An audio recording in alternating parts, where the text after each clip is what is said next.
Good evening and welcome one and all to the semi-final and elimination round of the NRL 6th season. Boy, how time flies, but it didn't fly near as fast as the kitchen sink McNaughty has thrown at these drivers tonight. My name is Toon and I am once again accompanied by two extremely talented gentlemen, those two being Slow-Mo and S7R's Hovercraft. Slow-Mo, we are at our 6th semi-final together. How do you think this stacks up to the ones from the olden days, and how are you feeling about tonight's festivities? Oh, wow. These are two really good races we have here tonight. We're going to see a variety of weather that these guys are going to come out, as well as two really fun straightaways. So, how do they compare to the other ones? Man, these are way up there, top three, if you're asking my opinion. Oh, yeah, I agree with you completely. This has to be one of the top three that we have seen in our tenure here at the NRL. Hovercraft, we're already at the semifinals. We've had a monumental season through and through. Anything can happen. How are you feeling about this round and the championship implications that it has? Well, since this is the round before we get into the finals, this is very important for all drivers to basically get as many points as they can to qualify for the final rounds.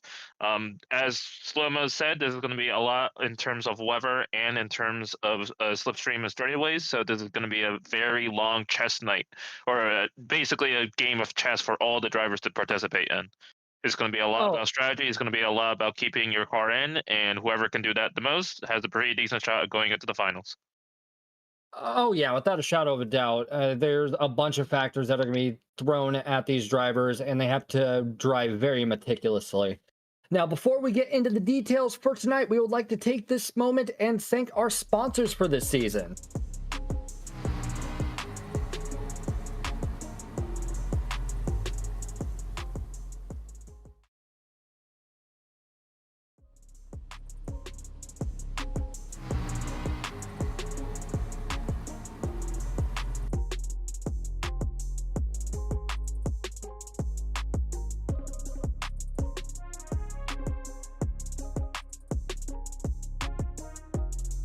We here at the NRL would like to start off with thanking the DGDR podcast. This high octane weekly podcast is where four drivers from the PDX Sim team take you inside the world of motorsport and sim racing. From breaking news to heated debates, wild stories to pro tips, these guys cover it all with passion, humor, and just the right amount of chaos. For your podcast fix, these are available on all platforms with new weekly episodes dropped every Monday.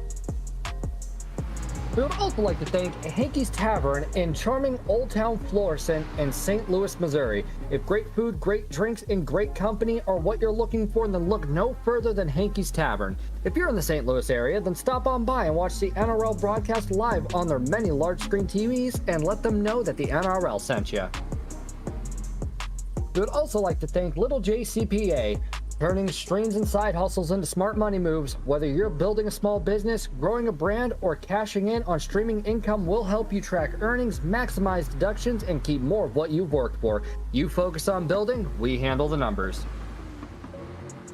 We also would like to thank Lithograph Comics. Lithograph Comics is not a store, but rather a comic book enthusiast bringing awareness to the hobby and the comic book collecting community.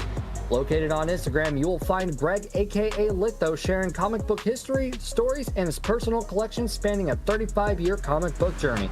That's Lithograph Comics on Instagram. Scan the QR code for more information. Written by Lawrence Brown, better known as Tuzzenbox, embark on an epic journey as we accompany Mist, a young man trained by his father in the art of swordsmanship. After honing his skills at a weapons academy, he becomes a wandering traveler exploring new lands and meeting new people. During his travels, Mist witnesses a catastrophic event that engrosses him in a grand plot that can mean the difference between the safety of his family, friends, and homeland, or the destruction of not just his home, but the entire planet. The Mist Chronicles trilogy is available on Amazon in paperback and Kindle formats. Thank you all so much for your support this season. Now, with all of that said, let's get into the nitty-gritty and see what our drivers are dealing with for the semi-final round. For this elimination semi-final round, our Division B drivers will be at Circuit de la Sarthe, also known as the 24 Hours of Le Mans. They will be in the Red Bull X 2019 competition series. They will have a 10-minute qualifier. They will be doing 10 laps with 3 times tire and 2 times fuel. They will have a very slow refuel rate at 3 liters a second with heavy damage. They will have racing soft and medium tires available. There will be no required tires, and it is going to rain, and it is going to rain a lot. Making our way over to the point standings and Slow-Mo to explain how important these last set of points will be for these drivers moving forward. Yeah, thank you, Toon. So this is what it's all come down to. There's 14 overall division spots in the final that these guys are fighting for. The race winner gets the most points with 25 points there. You see second place gets 18, third place 15 points, and it goes down from there. If the driver is within the top 10 for tonight's race and they have a fastest lap, they can get an additional 1 bonus point for that. So every point is going to make a difference with these guys fighting their way into the finals. Thank you very much, Slow-Mo. And speaking of the drivers, for tonight's festivities, we have Corridor 71, Fernando Button, Hondo, IORT Fishtail, MK3TT SKR, NVR Crewlob 11, PHG Strict 9, Santa Miguel, Sheldologist, Stumpy, Sugar Shuffles, and Zilla. Listed next to their names are their YouTube and or Twitch information should it be applicable. Feel free to go and check out the channels listed on screen, but please make sure you leave this tab unmuted so you don't miss any of the racing action.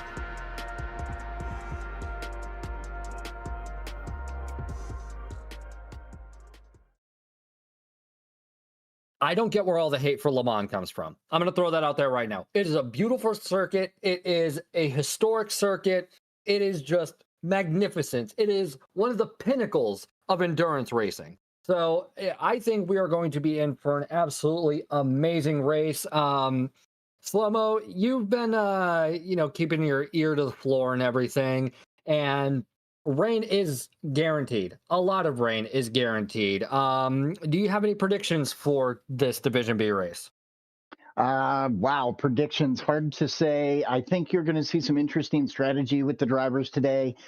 Pit timing is going to be key, getting on that wet compound at the right time, maybe not getting stuck out on a lap as that rain's coming in on you. So these guys will be watching the radar very close.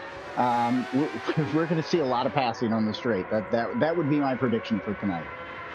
Oh yeah, a straight this long is the no chicane layout, and cars that absolutely adore slipstream. This is absolutely going to be an overtaking paradise. Now, Hovercraft, in your professional S7R opinion, what do you think are some key things these Division B drivers are going to have to focus on to make sure that they can get around the circuit 10 times in one piece? The absolutely most important part is obviously going to be the pit strategy. Rain is expected for this race. We don't know exactly when in the 10 laps that it will, obviously go through.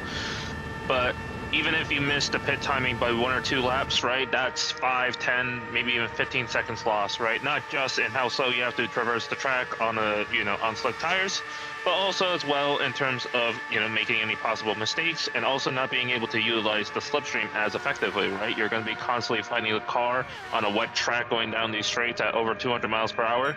Even though this car has a lot of grip, a lot of downforce, being on slick tires in the wet is still going to make it really challenging for the car to follow behind. So, it's very much going to be a strategic race. You want to make your overtakes smart. You don't want to fight too hard to make sure you can last on the softs for however long that you need to stay on the softs. You don't want to pit early. But also you have to make sure you stay alive during the wet.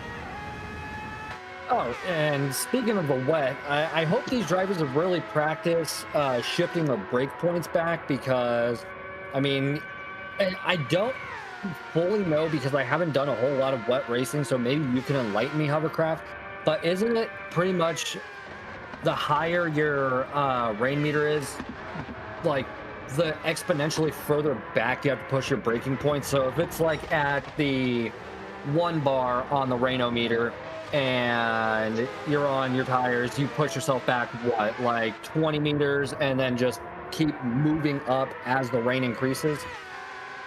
Pretty much. Yes, you're pretty much right. Each bar on the left-hand side where the wet meter is going to be showing how wet the track is. pretty simple right there. But yes, every little time that bar moves up and up, it's not just to the actual points of division, like the first bar and the second bar and the third bar. It can also drastically change within that bar, right? If you just pass by the first bar and then one lap later it's halfway, you will be noticing a huge change in the braking distances and overall grip that you have, right?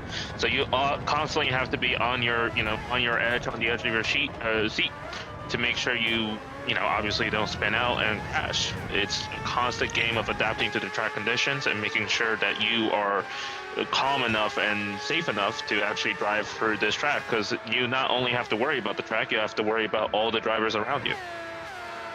Yeah, I can definitely see where you're coming from with the needing to make sure that you're cognizant of the other cars around you, especially in cars such as this where they are just ready to roll. They do not play around. They are actively working against you.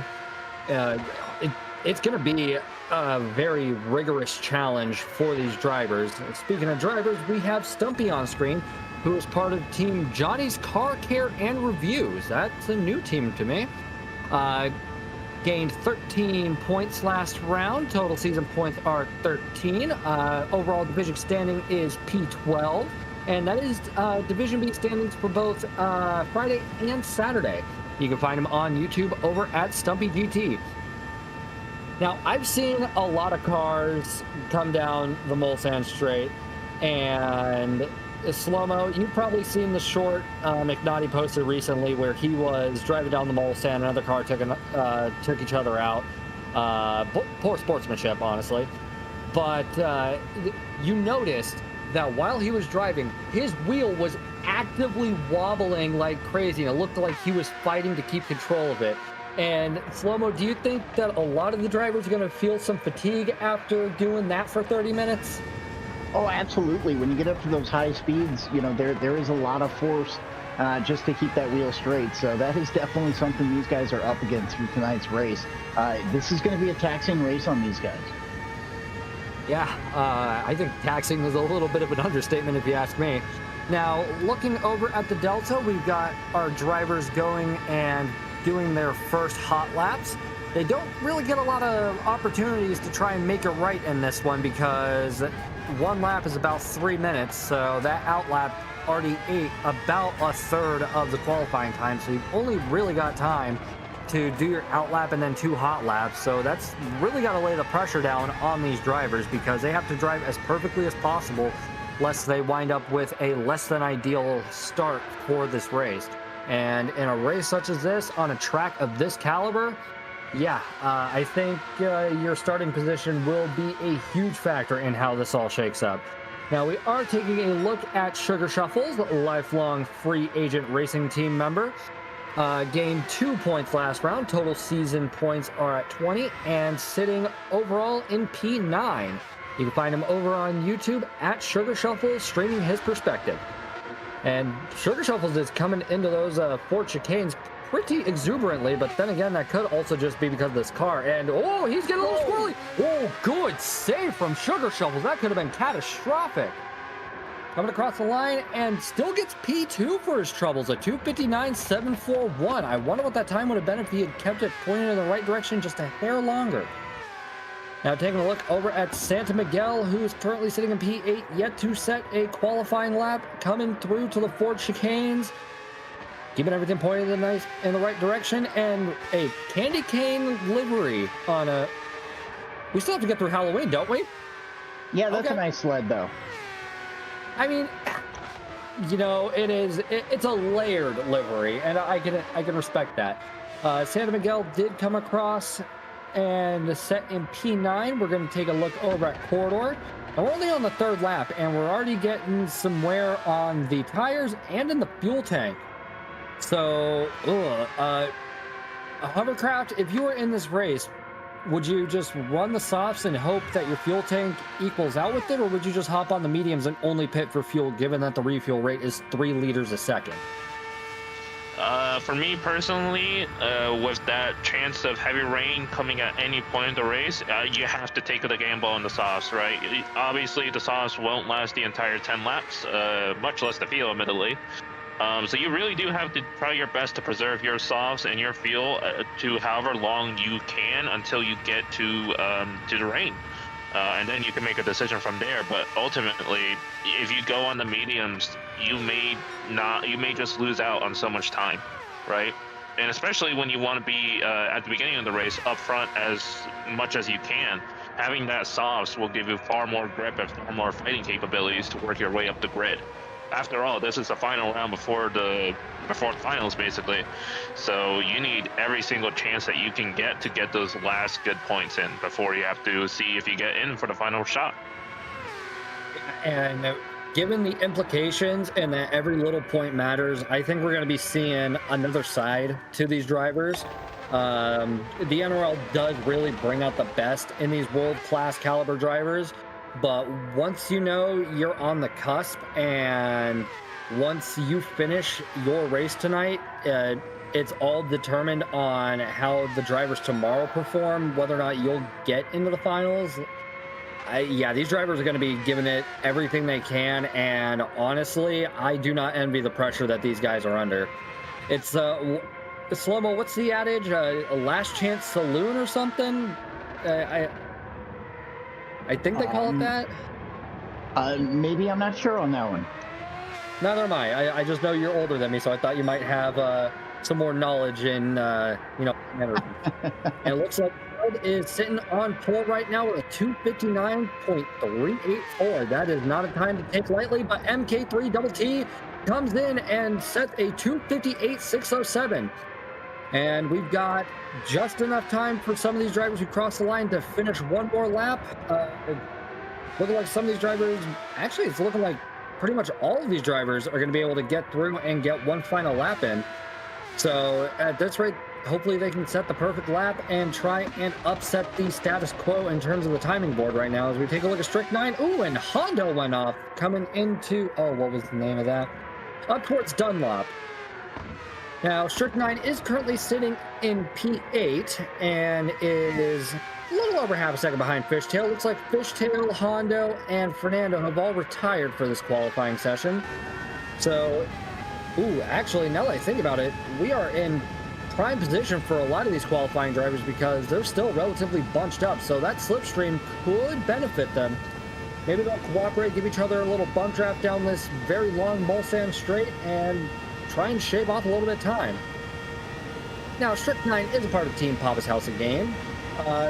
Didn't gain any points in the last round. Is currently sitting at 4, but there's still plenty of points to be had in this rate. Oh, and speaking of bump drafts, Krulov is being very generous in Strict 9. Generous amounts of bump drafting. And overall, Strict 9 is currently sitting in P20 and another bump draft. See, it's working towards a common goal here. Now, I just hope that overspeed doesn't cause Strict 9 to outbrake himself, as is the nature of getting too lost in the bump draft. Looks like Krulov is backing off. I don't think Krulov is going to be giving him one more coming into Mulsanne Curve. All right, and coming into Mulsanne Corner, and away they go. Will we see Krulov try and give Strict 9 another bump draft coming into Indianapolis? Now checking in up at the front of the pack, we've got Sheldologist, who's currently sitting in P2. He's got almost an entire second to try and make up, to try and get that pole position. His back tires, though, are not looking too hot. The fuel tank is looking a little light. So coming through the Porsche curves for Sheld, I know he's got to really hug it. Ooh, gets onto the grass and spins out. That is going to cost him dearly in terms of qualifying. Taking a look at MK3 coming through the Porsche curves and makes it through without any fuss. Coming up towards Corvette curve and getting off and back onto the throttle very rapidly. And I already see that I already see the clouds coming in. Those look ominous. Coming into the Ford chicanes for the last time for this qualifying session, MK3 is keeping this thing pointed straight as an arrow and coming across the line. Will he set a new fastest lap? Doesn't look like it'll be a 2:59.627. So looks like MK3 will be able to hold on to pole position, but just. Now, as we wait for the rest of our drivers, this was a very good qualifying session, and looks like P1 through 7 weren't separated by all that much distance. San Miguel does have unfortunate front end damage, but luckily this is qualifying, so he does have the opportunity to learn from that mistake and try and shake it off. Yeah, this car, uh, I don't know, a slow-mo, have you driven this car quite a bit? I've driven it a little. And keep in mind, some of these guys have been using this car throughout the Nation Series in the Gran Turismo World Series. So some guys may be a little bit more familiar with it than others, depending upon whether or not they're running that series. So, you know, I guess we'll see if that pays out off with the knowledge of the rain as well. I think it's going to be really important to have a little bit of comfort within this vehicle as we get into these tough conditions. Thank you for the astute insight, Slow-Mo. Making our way over to the classified qualifying results. MK3TT SKR will take pole position with a 2:58.607. And looks like Corridor was able to get a last minute upset and take P2 off of Sheldologist with a 2:59.359. That puts him about 300ths of a second ahead of Sheld with the 2:59.384. Making our way down the order, we have Hondo in P4, followed by Sugar Shuffles rounding out our top 5. We also have Stumpy in P6 with a 3:01.065, followed by Krulov and IRT Fishtail in P8. Going on over to P9, we have PHG Strychnine with a 3:03.093, followed by BHR Fernando Button and Santa Miguel rounding out our drivers for this race. Now, I do want to also take a moment and give a special thank you to our broadcast colleague Leo for the insanely generous $100 bill saying le le le le le le mon le le le le le le le. So thank you, Leo. That was an insane donation. Very generous of you.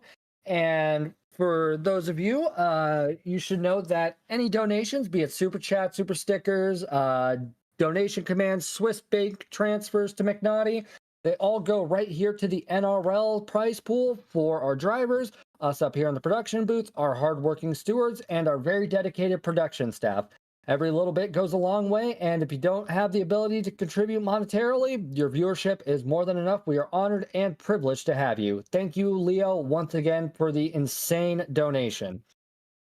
Now, shifting our sights to the race up ahead, Hovercraft, we saw, some unfortunate mishaps. Just getting on dry grass sent Sheld spinning at about 100 miles an hour. Do you think that's going to play a factor in this race? Do you think it might add a little more pressure to these drivers who are already dreading the rain? Honestly, yes. Like I said before, most people I think should be taking the gamble on the softs, at least at the race start. That way, they don't have to worry about possibly having to. As I say that, I see a lot of people going on mediums, which actually I was going to point out. Since the rain or the clouds started appearing on lap 5 of some of these qualifying runs, it's very safe to say that at least during the race, the rain may come on past lap 5. So I think a lot of people are going to be switching over to the mediums to make sure that they don't have to run on the softs and possibly have to pit early. And because of that, I think the rears are going to be a little bit more safe than we saw in qualifying. But I think we will see a lot of the same mistakes as well. This car chews its rear tires a lot more than the fronts, and combine that with wet conditions, and combine that, with constantly racing against everybody in a close quarter kind of way. I think some people will just accidentally panic and put the throttle on a bit too hard on the exit of some of these corners and spin out. Yeah, and speaking of how this car chews through its rear tires, with brake balance being a factor here, how would you set yours up to try and conserve your tire life? Would you just set it to the rear? Would you try and set it to the front? How would you set your car up if you were about to get off the start line here? Knowing that the mediums are probably going to be the safer choice over the softs, I think you have a little bit more play. I think you can get away with starting at neutral and just kind of upping the brake balance towards the front if you see the rear is getting chewed out a little bit more. If it was the opposite way, if people were starting on the softs, what I would have done is immediately go to complete front bias at 5. And then, just trying to conserve those softs as much as possible, right?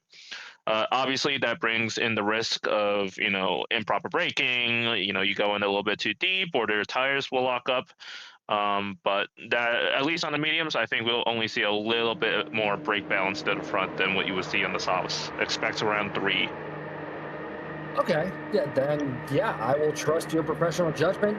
Now these drivers are lined up, waiting for the lights to come on and then turn off. Semi-final, every point matters. They are ready and they are off. Nobody jumps to start, but it looks like we had a bit of a delayed start in the back of the grid, but it seems everybody's able to get off without any drama. So we are now underway for our Division B semi-final race on Friday, as they are heading towards Dunlop Curve and the Essex. Looks like Corridor will be leading the charge at the moment, about a half second ahead of PHG Sheldologist. So it looks like Corridor was able to get the better start off out of these drivers. It looks like Stumpy is trying to find a way to get around Sheld at the moment as they come into Tetra Rouge. Looks like Corridor is really pulling away, and this is the part where the slipstream is really going to come into effect, and it's really going to matter for these drivers. You want every little bit of horsepower that you can get. It is 10 laps, and they will fly by faster than you think. Yes, I know driving around Le Mans may feel like an eternity sometimes, but 10 laps in NRL, that is just absolute light work. Now, it looks like we've got Hondo giving some bump drafts to Fishtail, trying to catch up to the rest of the pack. It looks like Sugar Shuffles is trying to throw his hat in the ring. Looks like there's quite a bit of a gap between Sugar Shuffles and Krulov at the moment, but we'll be seeing them bunched up again here very soon. We've got a nice little conga line, and taking a look up at the podium spots right now, Stumpy and Sheld are going side by side down the Mulsanne Straight, with MK3 nearby just benefiting off that extra slipstream. Heading in towards Mulsanne Curve here momentarily. This is getting really interesting, folks. Drivers are bunched up, there's overtakes, and they're not even really having to lift their finger at this point. We've got two sets of cars going side by side down the Mulsanne and heading to Mulsanne corner as Sugar Shovels is right behind Hondo, and looks like he's trying to take avoiding action to get out of the slipstream for Mulsanne Curve. Going too wide through the corner, and they get through unscathed. Absolutely beautiful sportsmanship and racing etiquette from both those drivers. They are just all over each other at the moment as they head down towards Indianapolis. It looks like Corridor will still be leading the charge, but not by near as much as he was on the Mulsanne. So it looks like we've got Stumpy and Sheld trying to cooperate and try and get the overtake done. It looks like they do a 2-for-1 special on the wrong way for Corridor as they come up into Indianapolis. So that puts Stumpy up in P1. That gives Sheld P2.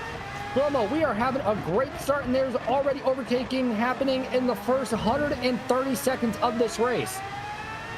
Yeah, absolutely. These guys are jockeying for every position, every point. They want to get there as quick as possible and leave everybody else behind them. So let's see if some of these front runners can separate themselves from the rest of the pack. Or, to be honest with you, I think they're going to be packed up pretty well through these next 10 laps. But I've been wrong before, so let's see how this plays out. Sugar Shuffles, and there's one other driver on the softs. Only two people. Sugar Shuffles and Stumpy are the two drivers that elected softs. Really, that is actually quite interesting. I expected the ratio to be more 50-50 for these drivers, but they're the ones that did the practice and not us, so they must know something we don't. Now, it looks like Corridor is still holding on to P3 in the 4 chicanes. MK3 Double Key is currently trying to catch up to Corridor at the moment, and it looks like he's actually pulling away from Fishtail at the moment. That gap is about a second at this current juncture. And taking a look at the picture-in-picture, Fernando Button is having some clear skies ahead of him. Now coming into the Dunlop curves, and looks like MK3's picking up a half-second penalty. That is unfortunate, a track limit infringement. So that is definitely going to bite him, so he'll want to try and stay as far away from Fishtail as possible to hold on to his spot in P4 and try and claw his way back up to P3. Coming through Tetra Rouge and onto the Mulsanne, Stumpy is still ahead of Sheld at the moment by a 1-second margin. So it looks like Stumpy is going to try and run away as best he can, but Sheld is still within slipstream range, all things considered, from the looks of it. So I don't think Stumpy can breathe a sigh of relief quite yet. Now jumping up into the first-person perspective of Sheld, that is just a nice-sounding car. That is beautiful scenery. It is a great night for a race, folks. It is absolutely stellar to be here. Now, it looks like Country Shell road, does have Tim. Yes, Country Road's taking us home to the place we belong, not West Virginia. We're in France. Now, Corridor is trailing by almost 2 seconds, so he does have a bit of work ahead of him to try and get that coveted P2 spot. Now, Sheld is also losing a little bit of ground to Stumpy, but coming into Mulsanne Corner, they will be bunched up quite quickly. This car does have rather solid brakes, to my recollection. Now, coming into Mulsanne Corner, it looks like Fishtail is going to try and catch up to MK3, maybe try and get the overtake. MK3 does have that half-second penalty, so I think fighting for position with that will be a lesson in futility, all things considered. Now, Hovercraft, we've already seen plenty of overtakes. We've seen just some amazing racing etiquette. What are your thoughts on what we've seen over the first 2 laps of this race? I think you saw a lot of kind of strategical position taking. I don't think anyone really fought too hard besides Stumpy because he is on the aggressive strategy of starting on softs. Everyone took their time getting into the slipstream train and not trying to risk anything. It's very important to stay with the train instead of trying to take positions. I would say right now, Stumpy is really in a difficult spot. He has no slipstream. He has the lowest, maybe not the lowest, but significantly less fuel than everybody else. He has no slipstream to cover himself in terms of the fuel, and he has to use these softs perfectly to go as long as humanly possible until he gets to the rain. And, you know, it's a great spot that he is in P1 right now. These are obviously good points if he can execute it, but the worst thing, the number one enemy for him right now is himself. And if he messes up his driving even a tiny bit, it's going to really show dividends towards the end of the race when he has to struggle on in the pits in terms of changing or in terms of adding more fuel, but also just, you know, making sure he doesn't fall back into P2 and P3. See, and that is one thing I didn't even consider with Stumpy being the front runner, is he has nobody to benefit off of. So he is in the long term at a severe disadvantage because all these drivers that are behind him have slipstream they can work with. So that mitigates some of the fuel consumption that they have, and therefore makes their cars more efficient in the long run, allowing them to stay out just a hair longer. So if you were Stumpy in this position, would you still try and trot on your aggressive strategy on the softs, or would you, hold the phone? Is Sugar Shuffles trying to get a quick overtake? That had a lot of promise from Sugar Shuffles. But back to Stumpy, would you want to keep on your aggressive strategy, or would you want to try and stay out on track as much as possible and maybe acquiesce P1 to Shelled for at least a lap or two to save some of that fuel? Right now, what I would do is just keep on trying to conserve the tires and the fuel as much as humanly possible while still steadily trying to increase that gap. The best way he can do this is by putting on the fuel mixture into lean, going onto the straights, as well as lift and coast into the hard braking corners. You can actually notice that Sheldon and Corridor are running a little bit lower than the top speeds that they were running in qualifying. That is a clue that they are running a low fuel mixture to try to conserve that fuel. Stumpy should consider doing the same, as well as doing further lift and coast into a lot of these corners to try to eke out as much or claw back as much fuel as he can.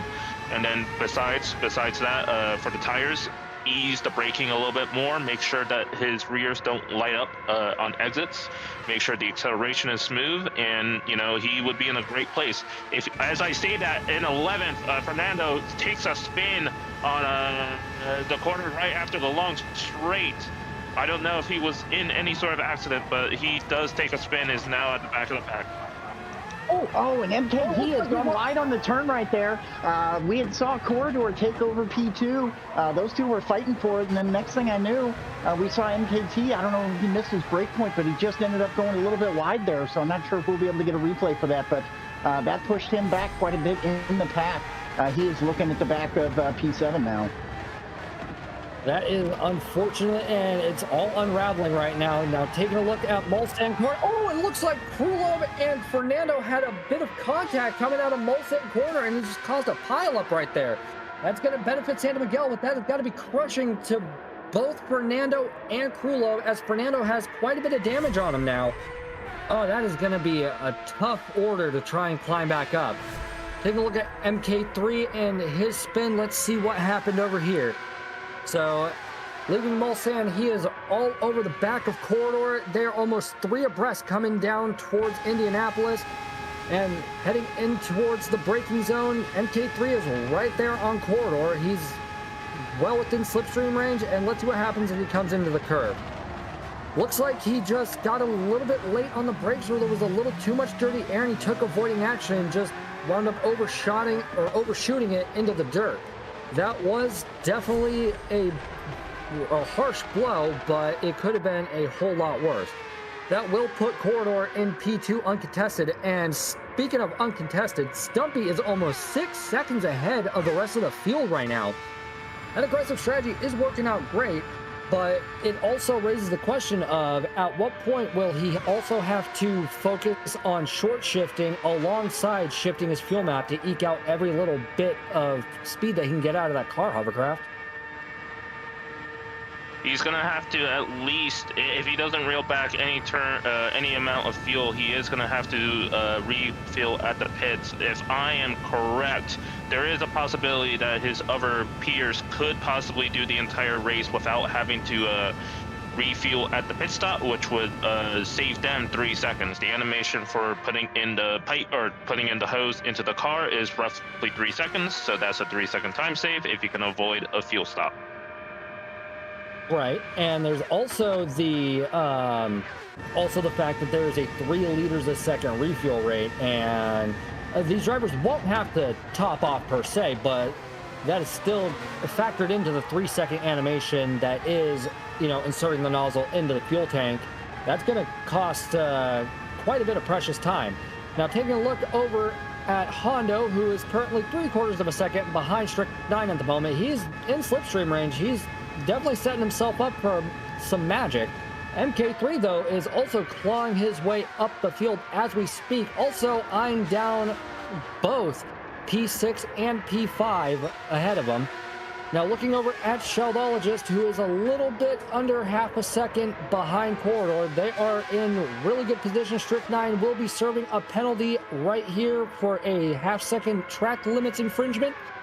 And that's going to put Hondo and Strict 9 swapping places, with Hondo in P4 and PHG Strict 9 in P5 respectively. So MK while that was now going on, oh, go ahead. Santa Miguel had a little bit of a spin. He's currently in P9. Looks like he lost it a little bit. He's kind of out in no man's land. He's got about 15 seconds between him and Sugar, and then 50 seconds between him and number 10 and Kulub. So a little bit of space for him to have an incident, but he does have front and front right wheel damage. Oh, there's the unfortunate track limits. Yeah, that's going to really put him in a tricky position because he does have the a little bit of a nudge between MK3 and Strict 9. They are getting very heated on the track, folks. But with the damage, the refuel rate, and the tire change animations, and everything else in between, a lot of these drivers, would it be too much to say that some of them might be feeling that the race is going less than stellar, borderline they think the race is over? Because, I mean, if you neglect to repair the damage, okay, you save yourself a few seconds in the pit window, but the time you're going to lose overall because of the damage in terms of your overall speed, your aerodynamics, your handling, and also throwing in that rain that is rearing its ugly head right now. Honestly, you can't afford to not, repair the damage. So as we look on board with Sheld and Corridor, and the track is starting to look a little bit hazy, they are trying to pull away from Hondo and Strict 9 and MK3 et al.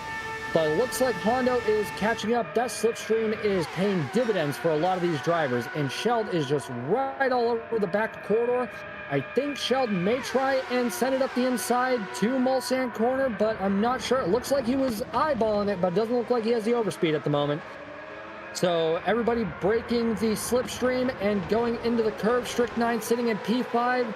Looks like everybody's going to get through without any issue, and it looks like MK3 has yet another track limit infringement. That is going to hurt him severely. That is a 1 second penalty, folks, so that's going to be a little tricky to bounce back from. But this entire pack, P4 through 6, or 3 through 6, 2 through 6, I beg your pardon, they are just all over each other. It is anybody's game right now for as many points as possible. Now, coming in, yep, MK3 is, off onto the dirt? I couldn't tell. All right, MK3 is in P5, and it looks like he is going to be serving his penalty. Let's go and take a look at what happened here. So, coming up into Indianapolis, looks like Strychnine goes on the outside, MK3 on the inside, and Strychnine kicks up a little bit of dirt that slows him down, but I don't think he got dirty tires from that. So it looks like everybody was able to get through without incident, and for that, all I can say is thank God. Coming through the Porsche curves, Corridor is leading the charge still. He's about 3/4 of a second ahead of Sheldologist, but it looks like Sheld will close that gap again here very soon. Doesn't look like the rain has started coming down yet, so it looks like they'll try and stay out a little bit longer. I don't expect to see anybody try and jump the gun on the rain. Now, Stumpy's gone into the pits already. Oh, my apologies. I did not see that. I've been quite mesmerized by this, if I'm honest.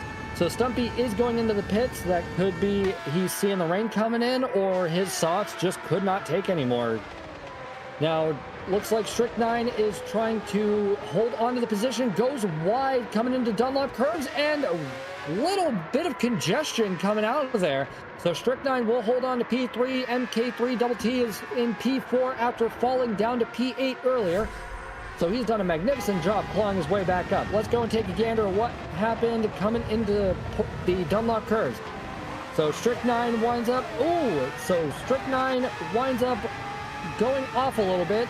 Hondo gives him a bunt draft, and it looks like MK3 was just carrying too much speed going into that corner to try and make a move happen that nobody really had anywhere to go. There was no damage and no drama, so at least everybody got through unscathed, and they can continue on racing as they go down the Mulsanne for the 6th time of asking. We are seeing just moves left, right, and center. Corridor's in P1, Sheld's in P2. Sheld and Corridor are now 4 seconds ahead of Strychnine and the rest of the field at the moment. Stumpy's in P8 after coming out on the pits. So let's see what is going to transpire as they head towards Mulsanne curve yet again. As we see Sheld going purple, current fastest lap at the moment is Honda with a 302.110, so there's still plenty of time on the table. Now I see Strychnine's headlights, and I also see MK3's headlights. It looks like MK3 is going side by side, and it looks like Sheld is going to hold off on trying to get an overtake done. MK3 coming into Mulsanne curve is still behind Strychnine at the moment, but just barely. So we have quite a race on our hands, and honestly, Hovercraft, it is hard to keep track. Everybody is just battling all over the place. And what are your impressions of what you've seen in terms of racecraft so far? I think it's really good from most people over here. The most dangerous thing right now is Strychnine's with his low fuel in third.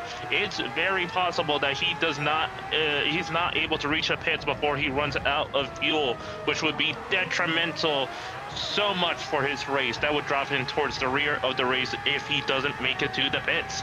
He does get a penalty, but he doesn't take the penalty. He makes a move going into second.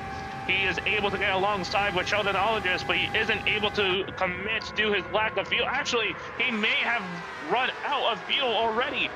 As I say that, Sheldonologist and Corridor just runs ahead.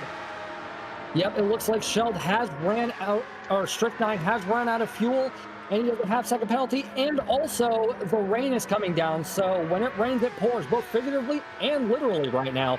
So Strychnine is going to have to try and hobble his way back to the pits. That is going to be a catastrophically long pit stop for Strychnine. Looks like Corridor and Sheld are going to neglect going into the pits, or I guess decline would be the better term. And so they're going to try and run another lap on these warm racing medium and possible soft tires. Looks like Sugar Shovels is going into the pits on 5% fuel. He did a great job conserving those tires. So I suspect when Sugar Shovels gets out of the pits, he will be at least on the mediums or intermediates. So it'll be only a matter of time before we see what he comes out with. Making our way over to Hondo, who is currently in a bit of an island right now, as he is about 5.5 seconds ahead of Fishtail, about 2.25 seconds behind MK3TT. So he's just outside slip. Maybe he's not outside slipstream range. He is catching up to him very quickly. Maybe he adjusted his fuel map. I'm not 100% sure. Strychnine is able to get into the pits though, and I don't even know where he will be when he comes out. Looking over at the timing board, that fuel gauge for Sugar Shuffles is fueling up at a snail's pace. So at this rate, I guess it is a perfect opportunity for these drivers to try and shake off the nerves and finish for the latter quarter of this race. We're already on lap 7, and the rain hasn't quite come down in full force yet, but it's there. The moisture meter is filling up. Sheldologist is right into the back of Corridor. He is trying to find somewhere to make a move. It looks like this is his time, and he gets the overtake. Will he be able to make a stick coming into Mulsanne Curve? It looks like he will. So that propels Sheldologist into P1, but just. And Sheld might have to go and fiddle with his fuel map. Corridor gets a little squirrely coming out of Mulsanne Corner, but is able to catch it. It looks like MK3 is currently sitting in P3 right now. These drivers still have a pit that they have to make. And honestly, I don't know. If I were a driver and I had the rain meter up, I'd probably be sitting here thinking that the rain's going to psych me out into not coming. But then again, I might just wind up overthinking it, get paranoid, and careen off into the wall because I would be a distracted driver at that point. Slow-mo, what are you looking at, and how is everything shaping up on your end? You know, Toon, I've been kind of keeping a close eye here on Stumpy. Obviously, he was the first one to go in. He took another set of softs. He's currently got himself in P6. I would imagine, to your point, he's going to have to be coming in to make the change onto that wet compound here soon. But I don't know if it's going to be lap 7 or lap 8. So I'm keeping a close eye on Stumpy and where he falls in line after the next pit stop. Thank you, Slow-mo. And it is interesting that he did go for the double soft route. Now, Corridor's fuel tank is looking rather sparse, and this is a very long circuit. So, I mean, portions of this track will definitely get more rain than others as, you know, coming into pit lane, there is no rain whatsoever. The rain kind of just flew on by. So we've got Sheld, Corridor, MK3TT, Hondo, and Fishtail all coming into the pits. Now, for those of you unfamiliar with Le Mans, that pit entry, it's a tricky little bugger. It's a chicane, and if you take it with a little too much enthusiasm, you will crash, and you will also get a pit lane penalty. So, taking a look over at Stumpy, who is currently clawing his way up and will probably jump 5 positions in one fell swoop, as it looks like the refueling hasn't even begun. Oh, I apologize. It is now just started for Sheld. Stumpy getting a little squirrely coming out of the 4 chicanes, but is able to save it and carry on to the start-finish straight, propelling him 5 positions at once. Now, if you could get that with 5 active racers, you would have the race of your life. Looks like Sheld's on the wets. Corridor's on the wets. What is going to happen? Is MK3 going to take the wets as well? Looks like it. Hondo on the wets. Fishtail is going to be hopping on. We'll have to wait and see. Looks like the wets. Santa Miguel has come in probably to hop on the wets, so stop me if you've heard that one before. And it's looking like the only person that's going to be on dry compounds will be Stumpy. And judging by the lack of rain on the rainometer at the moment, Fernando Button has elected to not go into the pits quite yet. So, Hovercraft, I do want to pose this question to you, since most of the track has dried out and we've only had like a small blip of rain come through. Do you think it was wise to get onto the wet compound so early, or do you think the drivers may have just done it to save themselves from having to take an unnecessary second pit stop later on? Well, this is basically the question if you're Sheldon or anybody else behind them, right? Is that when you get out of the pits, Sheldon Ologist, who's the closest driver nearby, was 6 seconds out. So you have to ask the question to yourself, can you make up 6 seconds to Stumpy?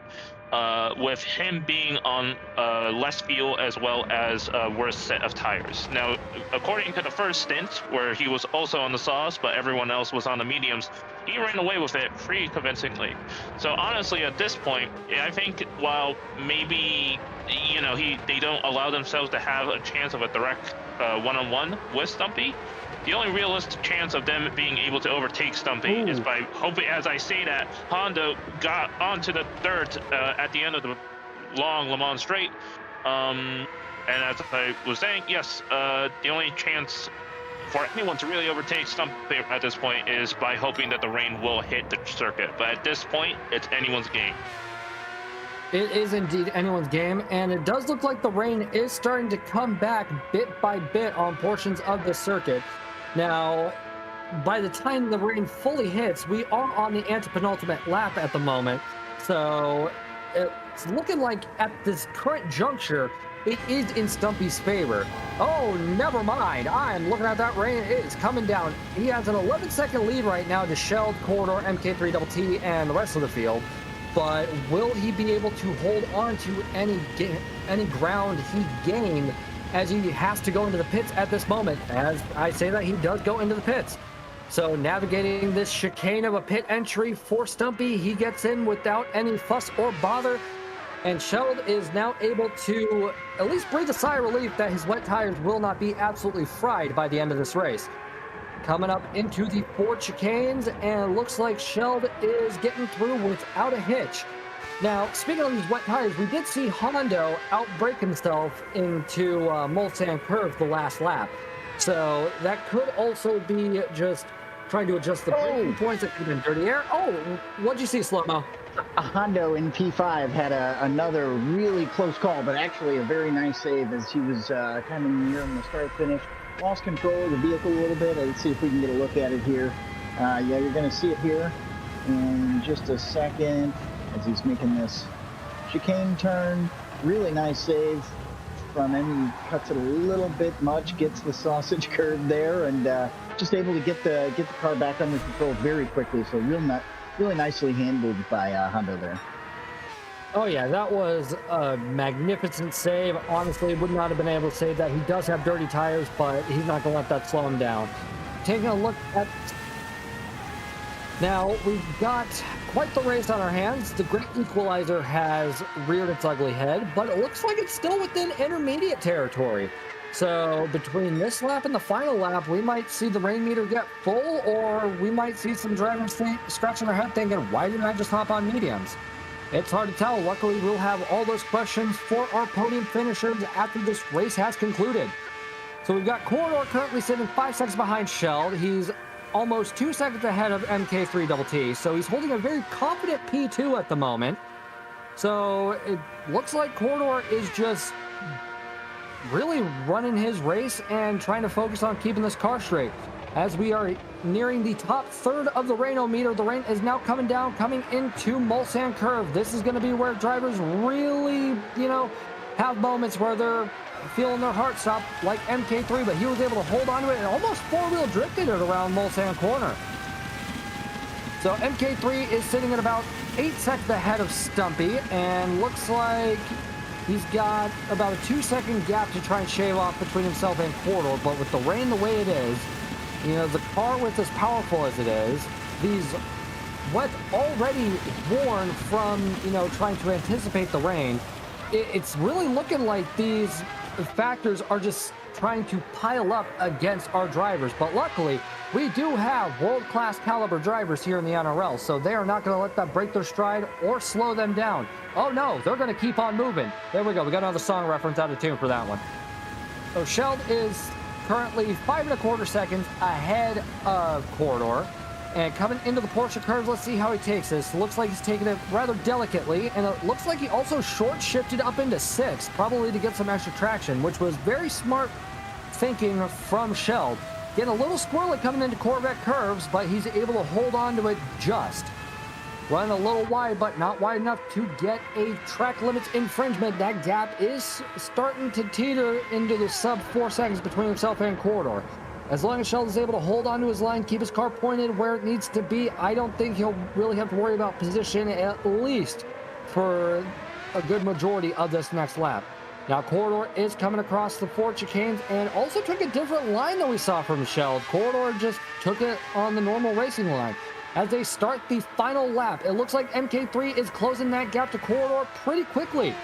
Stumpy is probably trying to hold off Hondo at the moment. This rain is just absolutely dumping, and this car does not have windshield wipers from the looks of it, so I do not envy any VR drivers at the moment. That is rather terrifying. Oh, and MK3 spins out and gets a little bit of front end damage. What on earth happened? We will have to go and take a look at the replay. So, MK3 coming through Dunlop curve, heading towards the S's, gets onto the curbing and keeps the car pointing in the right direction. And it looks like the revs just caught up to him a little too fast, and he power oversteered on the wet compound. So we did see somebody spin out in a straight line. Now Stumpy will take P3 at the moment over the incident with MK3, and it looks like it was going to be a no contest, as he was able to move right on by through Tetra Rouge and onto the Mulsanne straight for the final time to get that last step on the podium for the time being. But MK3 is definitely not going to let that slow him down, but I bet Corridor is breathing a sigh of relief right now because he now has an uncontested P2 spot and doesn't have to try and battle for those points that he probably will want as many of as possible, because once again, the standings for the finals are the top 14 from Friday and Saturday. So you want every last little point you can eke out. And speaking of point, if Hondo keeps this up and nobody else finds some way to break the sound barrier on a wet lap, Hondo will get an extra bonus point for having fastest lap and finishing within the top 10. As Hondo and MK3 go down the Mulsanne straight for the final time, it looks like Hondo gets the overtake done on MK3 into P4. Will he be able to hold on to it though as he comes into Mulsanne corner for the last time? MK3 looks outbreaking himself. Hondo gets a little squirrely, but is able to hold it. That is going to slow him down. Will MK3 win this drag race for P4? It doesn't look like it at the moment. Hondo is holding him off, but just. Now, MK3 does have to contend with that front end damage. That front end damage will play a factor in the downforce and the overall aerodynamics with this car and how it navigates this track, not only in general, but on this very slippery surface. Not Stumpy, I'm sorry. To really quickly check Corridor, he has such low fuel in P2 that if he plays his cars incorrectly, Stumpy may be able to jump in and take second place.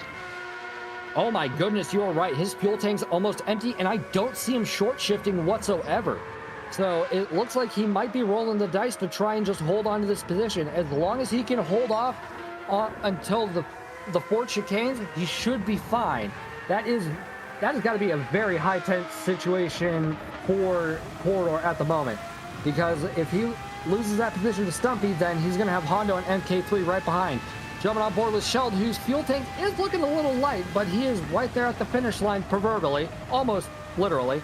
Coming into the 4 chicanes for the last time, and can he get through this last one without any issues? And it looks like it. So congratulations to PHG Sheldologist for the race victory in a 6-second margin to boot. And it looks like Corridor will have just enough fuel to get across. Luckily, this isn't like IRL racing where he'd have to try and get the car around into pit lane. So that is a sigh of relief. Honda will take P4, Stumpy and P3, MK3 Double T will take P5, Fishtail will take P6 with a 32-second gap between himself and Sugar Shuffles. Sugar Shuffles' wet tires are looking a little worse for wear, but he was the first one to hop onto the wet compound, so it's good to see that he was able to make them last this long. My goodness, this has been probably the most action-packed Le Mans race I've ever commentated. I didn't even have an opportunity for any ADHD thoughts to come in for this one in traditional Le Mans commentating fashion. So excellent work by every single one of these drivers that got on this circuit. Santa Miguel will come in and take P8 with a 51-second gap between himself and Strict9. Now, the action isn't over quite yet. Strict9 may have damage, but he's also got Krulov and Fernando Button behind him who are also vying for some positions. Now, looking over at Strict9, it looks like he is going to go through the Porsche curves. He does have that damage, though, so this might come and bite him if he takes this wrong. Looks like he will be able to get through without a hitch. And coming into Corvette curves for the final time. Let's see how he takes it. No drama to speak of. Staying well within track limits. Looks like Krulov does have the advantage over Fernando Button at the moment. And coming up into the fourth chicane, how will Strychnine tackle this? Krulov is gaining rather rapidly, though. So I guess that damage was slowing him down, but it looks like Krulov will not be able to benefit off of it in enough time. As they come across the line, Strychnine will take P9, Krulov will take P10, and BHR Fernando Button will take P11. What a race from all of these drivers. That was just a mental race. Congratulations to Sheldologist, who gained 2 positions in that race and claimed the race victory.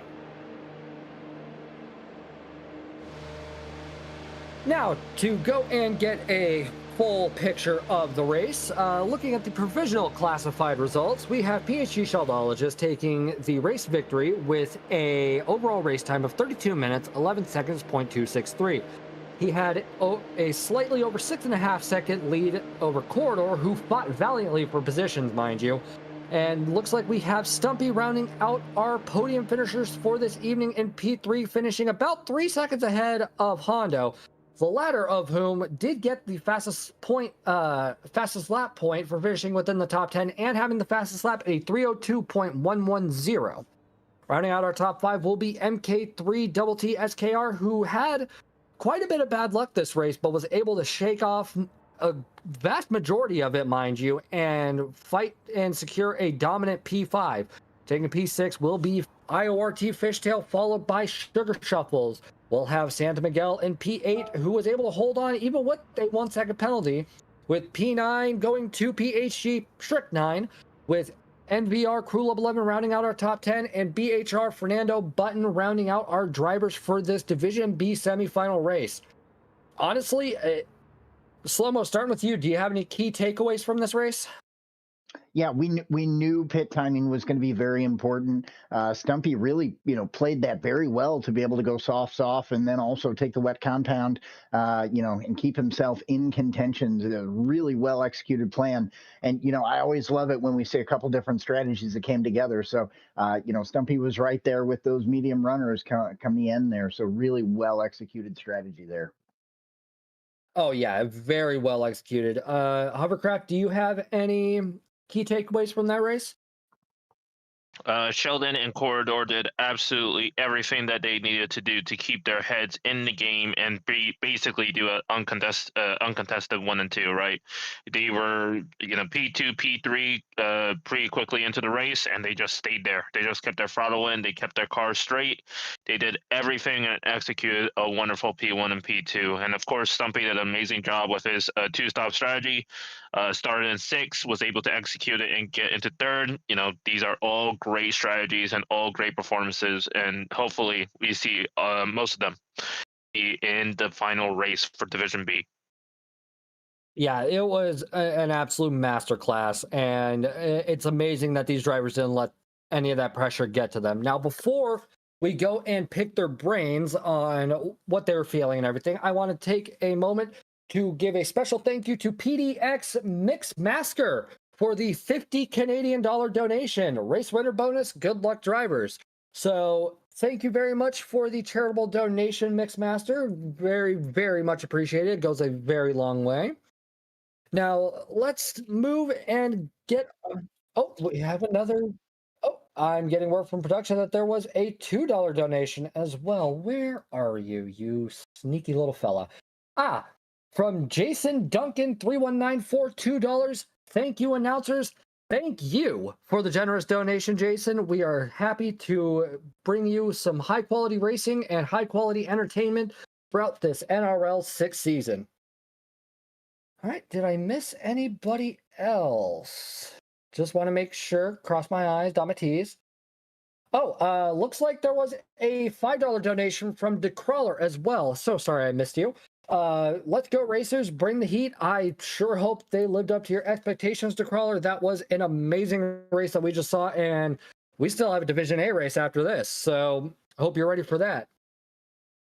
Believe that should be, yep, that should be everybody at this current moment. So let's go and have a chat with our P3 finisher. Hey, how's So, it going?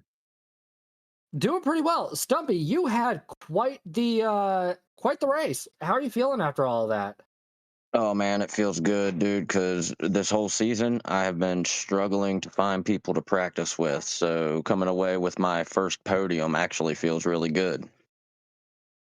Yeah, I can't imagine the amount of like relief you feel, but given a race we just saw, it has to be astronomical. So, walk me through what happened. You had quite the interesting quite the interesting race, if I'm honest. You started on soft, correct?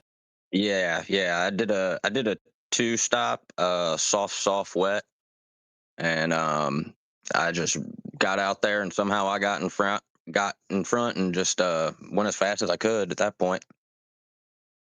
Yeah, so walk me through what made you decide, okay, I want to do the soft wet for the pit strategy, because given the refuel rates, given the length of the pit stop and pit entry itself, that had to have been a decision you did not make lightly. Um, I just didn't want to sit in the back of the pack this time, man. I didn't want to sit back there lollygagging, saving fuel, and getting beat up. So my goal, once I got up ahead, I was like, just stay clean and keep going. I did a little bit of fuel saving. I had my fuel map up to 4, and I was still gaining on Sheldo. So I don't know what he had his on, but I was on fuel map 4 with no one in front of me, man, and I was still gaining time. So I was like, how much fuel should I save? Do I need to go faster? Like that was the hardest decision right there, was trying to save enough fuel but also get out far enough and ahead of people. All right, I got you, and it looks like it really worked out in your favor. Slomo, do you have any questions for Stumpy? Yeah, Stumpy. Well, congratulations. Good to have you here in the booth with us. Obviously, you've done a lot to get yourself in a good position to, get into the finals there. You qualified in P6. Then obviously you came out and, we talked about your race strategy a little bit. I'll be honest, I expected a couple other drivers to be on a similar strategy, but there wasn't a whole lot of guys that did that. Getting out and getting that lead early, like you did, really seemed to make the difference. I noticed your qualifying time. You were probably, you had the fastest lap. You were still about a second off what you did for qualifying. So, it sounds like you even had a little bit more to leave out there than what you did. Were were you being cautious on the fuel map more of the race than we expected? I mean, I knew there was going to be people bump drafting here and there and changing spots in front and back. I did not have a clue that I was going to be out there in front like that, and I I expected some people to be on softs. Think a couple other people might have started on softs, but they weren't able to take advantage in the first couple laps and break away. And that was kind of my goal with having softs and noticing everybody was falling behind after basically getting on the first straight. Yeah, that's awesome. I always love it when a plan comes together. So congratulations on that podium finish. Hover, what do you have for Stumpy tonight? First off, congratulations on the two-stop strategy. You qualified in P6 and you were able to get yourself up to the podium. That's an amazing execution of your strategy. But did you really think you were actually going to do the two-stop when you saw the clouds come in around like lap 6? Did you think you were able to hang it in there and just immediately go onto the wets? And were you a bit disappointed when the rain kind of stopped until later in the race? No, because when they first rolled in, I knew it wasn't going to get wet enough, or it was going to dry out. For the track was going to dry out with everybody else in front of me once I pitted. So that was kind of an easy decision there to go back on softs and pick up some more time. And the big thing was the refueling, like you guys said. I had to make sure I counted out the right amount of laps, and get it in there and get out there and get going. And I don't know, man. It just happened to work for me. I just went out there and went fast. Absolutely. I mean, hey, a P3 first podium of the season, and congratulations on the execution. You had a wonderful race tonight. Thank you. Thank you very much. Yep, you go relax, you rest, get yourself something to drink, get something to eat, and just try and decompress after a very hard fought P3. And we can't wait to see what the finals have in store for you. It's going to be great, guys. Thank you very much. All right, making our way up into P2, and we have Corridor. Corridor, how you feeling after that race? Hello, guys. Nice to be talking to you again in this interview. I'm feeling really happy because I think with this result I have secured my place in the final race. But still, I wanted to win. But for now, I think P2 would make it. So I'm happy. Yeah, P2 is definitely nothing to scoff at. Everybody wants a race win, but given what you had to contend with, yeah, P2 is definitely something to rest your head on tonight. So you had a lot, and I mean a lot of battling all around you, and you were involved in a vast majority of it. What was going through your head trying to capitalize on the slipstream from corners or from parts of the circuit such as the Mulsanne Straight and heading up into Indianapolis, and also just trying to make sure that you were able to defend your position without running the risk of slowing yourself and the other driver down? Yeah, I think the most difficult battle was with my mind in this race, thinking about so many possibilities and so many adjustments that I could make during the race to fuel save more, fuel save less, give a slipstream to the guys behind me, or try to slow down to be in the slipstream of somebody else. But in the end, I think I went for a strategy with a little bit more fuel consumption because sometimes I saw in the rearview mirror that there were some incidents or almost incidents, so I didn't want to be involved in that.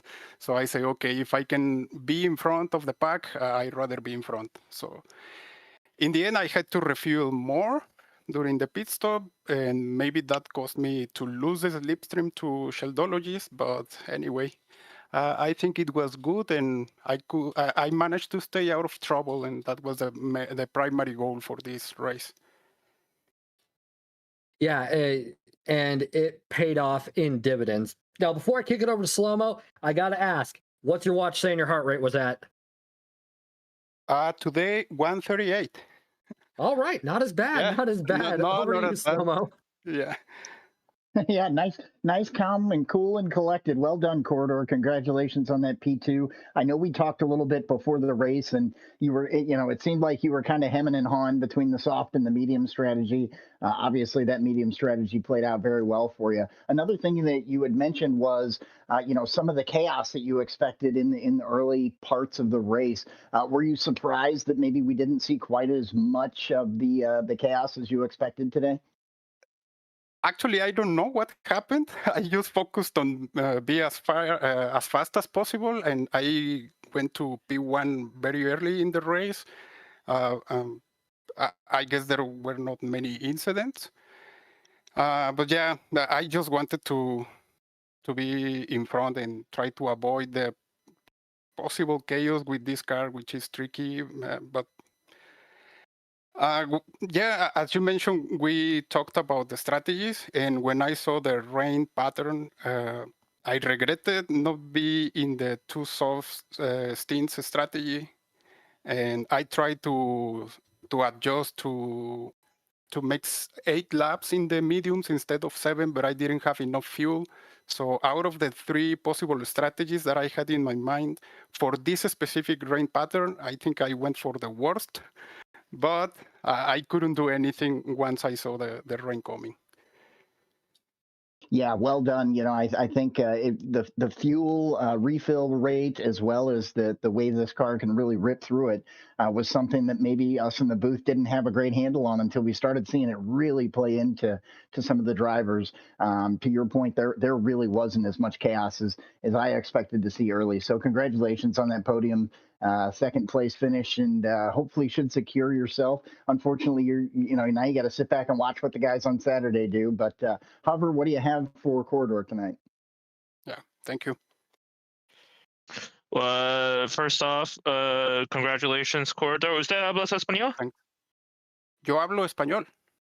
Ok, pues vamos a hacer esa pregunta en español. Felicidades, ganando segundo de la carrera. Usted manejó muy bien. Usted nunca tenía problemas con cualquier de nadie más. Pero yo quería preguntar, antes de la carrera, ¿usted habló con Shadownologist? Usted fue trabajando un montón con él, especialmente en el medio y cuando casi termina la carrera.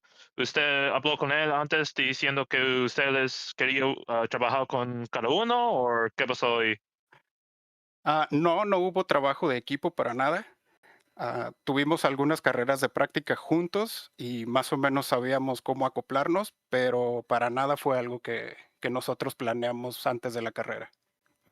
Ok, y cuando casi terminaste la carrera, cuando usted empezó el último vuelta, ¿usted agarró nervioso mirando su gasolina casi que terminaste o usted sentido que usted podía terminar la carrera sin problema?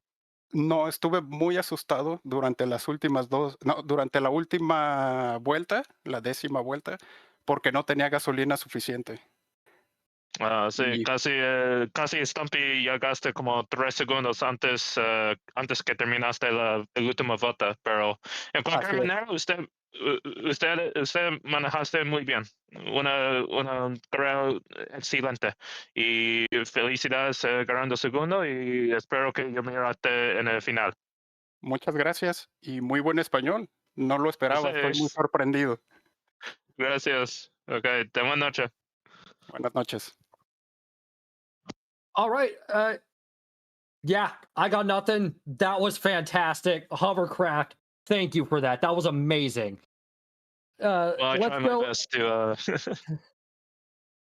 Let's go and have a word with our race victor in PHG's Sheldologist. Sheld, how are you feeling after that race?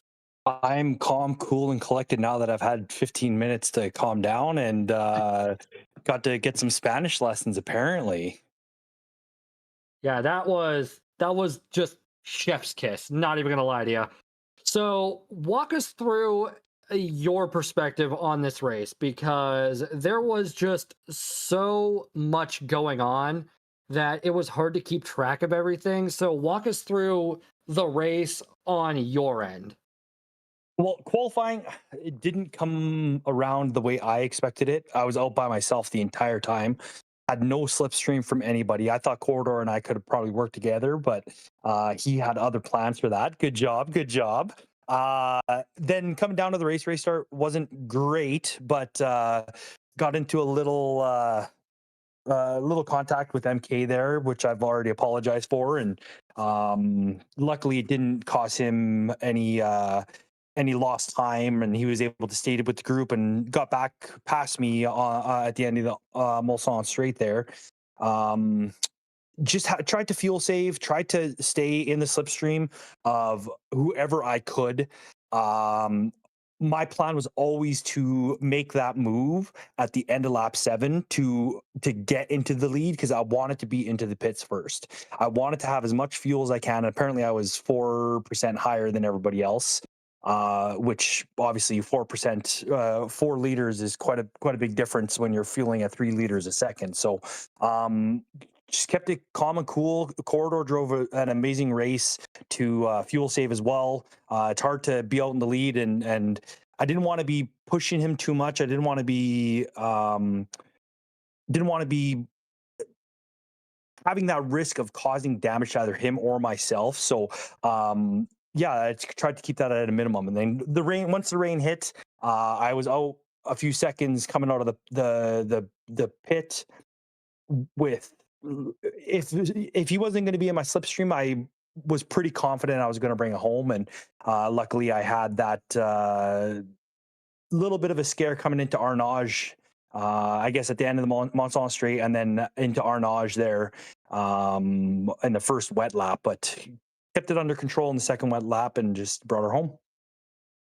Yeah, you pretty much ran away with it the moment the rain started coming in, and it really shows how much work that you put into it. I'm going to kick you on over to Slow-Mo. Yeah, Sheld, congratulations back here in the podium with us with another victory. So, boy, you certainly have made your presence known here in this division throughout our 6th season of the NRL. Man, so exciting to watch. When you qualified in P3, did you ever consider maybe changing your strategy, or were you pretty much, solid to go for what you ran? No, I was locked in. I was locked in that I was going to do a one stop. I wasn't worried. I kind of figured Stumpy was going to be doing a two stop when he pulled away, and then he kind of maintained that gap at 6% or 6 seconds, 6.5 seconds for his entire first stint. And shout out to Stumpy pulling an alternate strat. That's bold strategy, and it paid off for him to move up a few positions and grab that podium. And I know the as soon as the rain hit, it just keep it on the track, don't spin, don't overgas it, and just nice and steady. Yeah, well done, congratulations. I'm going to kick it over to Hover. Well, first off, don't expect me to speak to you in French. I don't know that language. I don't know if you're in one of the Canadian provinces that mainly speak French, but congratulations tonight. Thank you. The extent of my French knowledge is bonjour, stylo, and comment ça va. That's all I got. Well, that's more than me. Tune and Slow-Mo asked all the questions I wanted to ask, so I don't have anything for you tonight, but congratulations on the race. Well executed. You did everything you needed to do to secure the win and a spot into the finals. Well, unfortunately, I'm not able to make the finals. I think I already threw that into the chat there, and I'll be down in Corridor's neck of the woods there in Puerto Vallarta, watching it on the beach. So good luck to all the drivers in the finals, and I appreciate everybody's effort in season 6. Again, thoughts and prayers for Papa and his family, and we can look forward to the finals and the rest of the weekend here. Thanks, guys. All right. Well, have a great night now. Great win. Thanks. Yep. Have a great night, Sheld. Be safe on vacation. And when we come back on the other side of the break, we will have our Division A race. So please make sure you sit tight. Grab yourself something to drink, grab a snack, take your dog out, do whatever you need, but sit tight, or at least be back within the next few minutes as we come back with our Division A action. So stay tuned.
Alrighty, everybody. Welcome back to the NRL 6th season, brought to you by DGDR, Hankey's Tavern, Little JCPA, Lithograph Comics, and the Mist Chronicles. We had an absolutely astounding Division B race, and it's not going to stop there because we have some very hungry Division A drivers coming up next. But before we get into that, let's go and take a look at the overall Division B standings so far.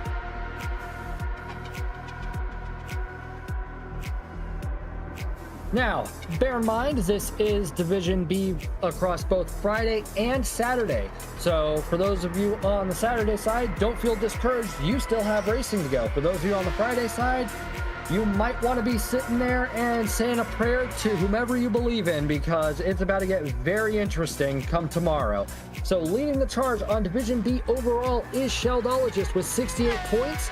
Coming in P2 will be S7R's Nuke with 53, followed by Corridor rounding out our top three so far, with IORT Fishtail coming in P4 with 45, Caper in P5 with 36, SRP MR Racing 40, I'm so sorry for butchering your name, with 33 points, NVR Cool of 11 with 29 points, followed by Stumpy in P8 with 28.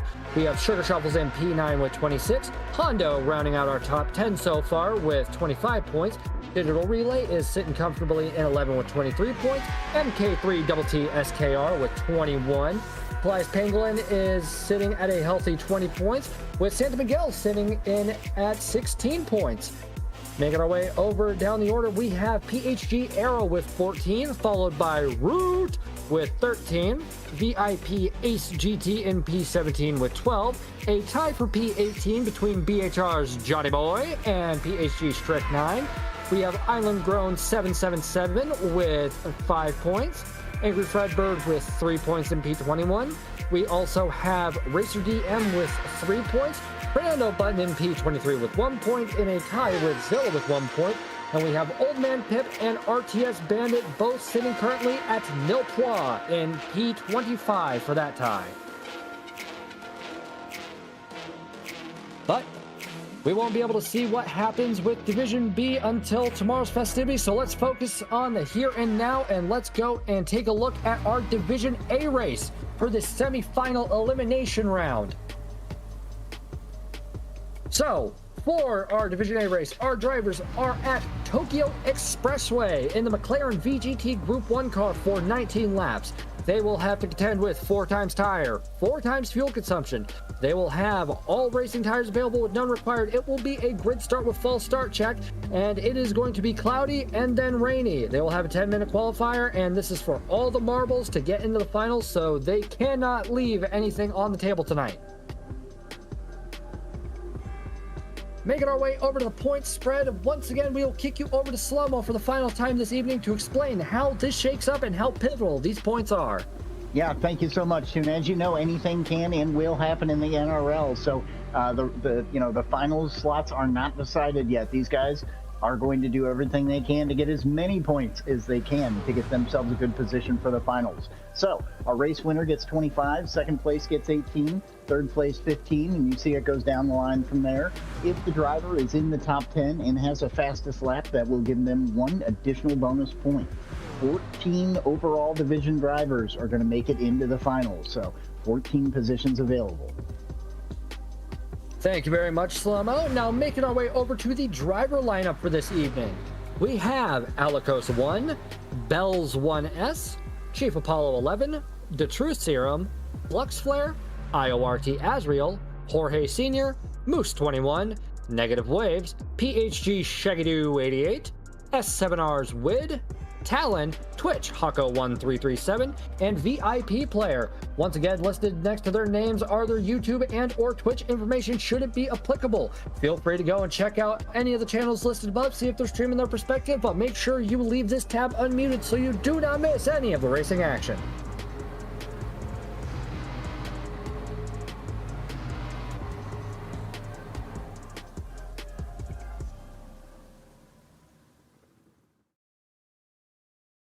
So for those of you watching at home, there is a bit of a long-running inside joke, and that is the NRL is not the Naughty Racing League, but the Naughty Rain League.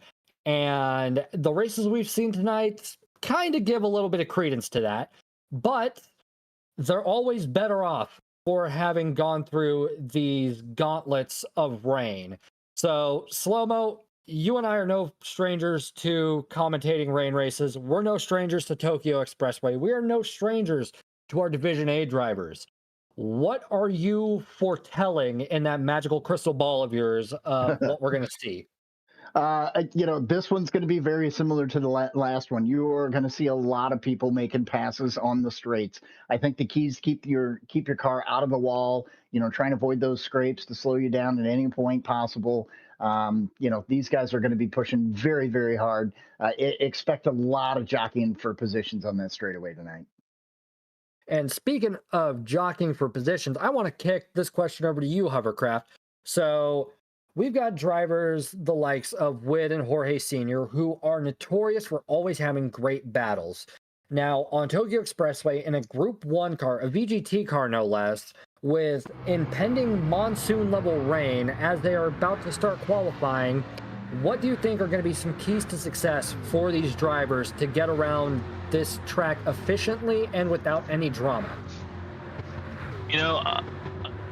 Me looking at this track, right, and I've had a little bit of a talk with the S7R boys back at the factory. We're actually going to be seeing quite a lot of similarities with the Le Mans race that we just saw. It's going to be heavily based on slipstream. You are very much needing to conserve your tires and fuel, and you want to make sure you avoid fighting as much as possible so you can just stay in the slipstream. I've even gotten word that the mediums aren't even that bad of a choice in terms of pace as long as you can keep up in the slipstream. That's how strong the slipstream is around this track. Obviously, going to turn 1 with such a long runaway going into turn 1 from the starting line, there's plenty of chances to get slipstream. So pole position, while definitely nice around here, is not necessarily a big factor when it comes to performing well in the race. Okay. So, all in all, it's sounding like that there are plenty of viable strategies to where you really can't go wrong. Now, you did bring up a good point with that very long start-finish straight. And when we were on board on the first-person perspective, the corners were coming at us pretty quick. So once again, I do not envy any VR drivers. Now, as we jump on board with Sector 7's own Witt, gained 16 points last round, currently sitting at 39 overall in the P2 position. You can find him on Twitch at Wittabuddy. You S7R guys are very battle-hardened. You guys are very, very talented racers, make no mistake about that. And you guys obviously put a lot of time and dedication into your, racecraft. But given everything that you guys have discussed, everything that, you guys have tried, and since everybody that could benefit from, any insider baseball is already on the track with their suggestions, what were some of the commonalities you guys deduced with strategy? Like, I'm very much aware that, nobody's going to run the exact same strategy or anything like that. So what were the common denominators for you S7R guys in terms of your strategy coming into this arduous race? Saw that the rain consistently came from lap 8 to lap 11. So, going back to saying how the mediums and the softs aren't actually that inseparable as long as you have the slipstream, a lot of these, Witt and as well as Truth will be looking at this race as seeing how long do they need to predict the rain stays off the track and make a tire choice to start the race off of that. So you will probably see a good mixture between the mediums and the softs this at least at the beginning portion of the race, because that 8 to 11 lap turnover point, that by lap 8 the tires on the softs do really start slowing down, and you can really feel the effects on it, right? And then after that, it's going to be however long you can stay on the heavies or on the heavy wet tires. And we've done a few different runs. Sometimes the rain stays all the way till the end, and then sometimes the rain will cut early, and at that point typically the softs are a little bit better, but you may see someone run the mediums as well. Okay. And when you guys were practicing, did you guys take into consideration pit stop length or anything like that? Try and really get into the nitty gritty of it? The most important thing in terms of the pit stops is just how much fuel you can save on the track. That way you can just shorten that pit stop as much as humanly possible, right? As I said, the slipstream is so strong around here that if you time your passes correctly, you know, it's not really so much more of track position, more so can you stay ahead of the of the drivers behind you, so you don't give them slipstream, so you don't give them a chance to pass back. Okay, I'm understanding what you're talking about. Yeah, it looks like you guys have put quite a bit of forethought into this. Now, I am noticing there is the hybrid system or the KERS system on these cars. So for those that are going to be watching at home, to help them better understand, you know, the overall importance of managing that hybrid system, what are some tips that you could give, you know, aspiring racers to help maximize their speed output, with cars such as this? Admittedly, I'm not too familiar with the McLaren VGT, but considering that there are plenty of Group 1 cars, as I say that, Wood takes pole position. Especially considering other VGT cars, it seems to be very much based on how long you stay on the brakes. So I think some of these drivers in qualifying and, you know, later on into the race, you will see them start braking a little bit earlier than you would see. Not by much, right? It'll just be a tad bit, but this is just so they can recharge their battery as much as humanly possible, so they have much more to expend on the streets. So basically, brake a little bit earlier than you would normally do. Okay, well, thank you very much for the insight, Hovercraft. I definitely learned something new.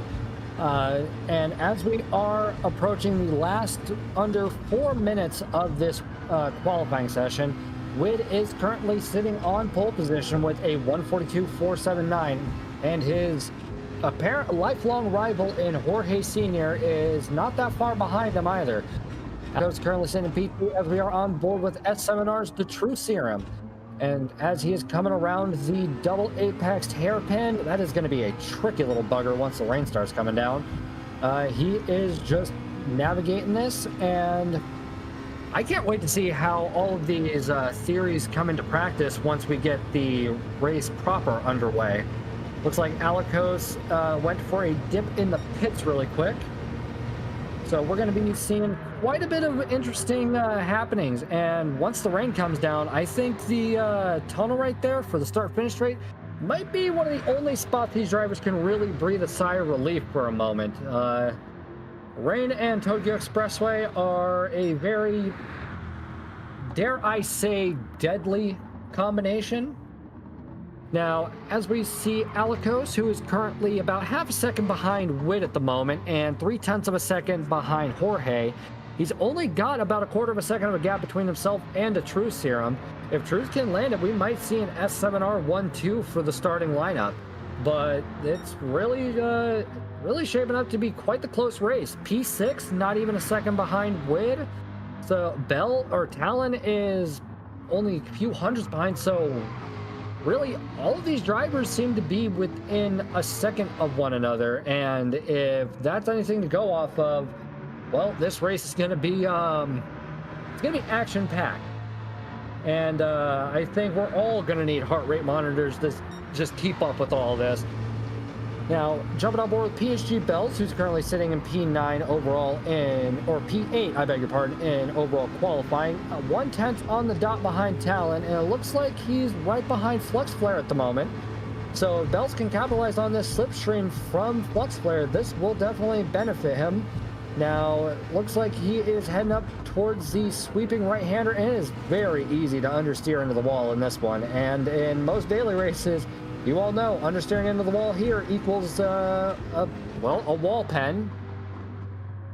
Looks like Flux Flare is going to ease off, and Bells is going to just drive on through, coming up towards the hairpin.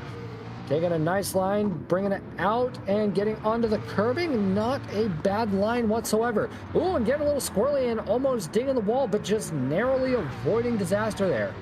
Slow-mo, we've got quite the tight grid here. Honestly, tighter than I had expected. Do you think this is going to be the same way for the race? Oh, I absolutely do. Again, these are the best drivers, world-class drivers, A-division guys here in our league. They are going to keep it close. They're going to keep themselves in it, and they're going to give themselves every chance to take each point they can get their hands on to set up for the finals. Yeah, every point here is absolutely pivotal. And I do want to take a quick moment to give a thank you to DeCrawler for another generous donation, $4.99, and states, glad to see a commentator speak Spanish for the Spanish viewers watching. Well done. Good luck all competitors, and thank you broadcasters for commentating. Thank you for tuning in, DeCrawler, and thank you so much for the monetary generosity. You don't have to do that, but it means the world to every single one of us.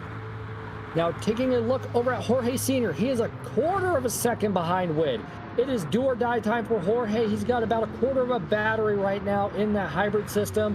So it's really make or break right now. And I know Jorge is one that really loves a good competition. So I think we'll be seeing these two duking it out as we see Jorge going purple by almost 400ths of a second to round off this qualifying.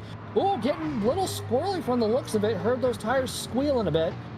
Headed up towards the hairpin. It looks like Jorge has a teensy bit of traffic for qualifying, but that is a-okay. Now coming into the hairpin, how is he going to take this? And taking a tight line in and out, running it out and onto the curbing. Masterful line and charging up a good portion of that battery, and it gives him just blisteringly quick acceleration.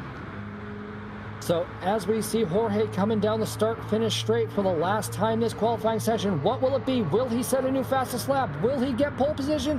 And it looks like he does not, but he does make better on his time.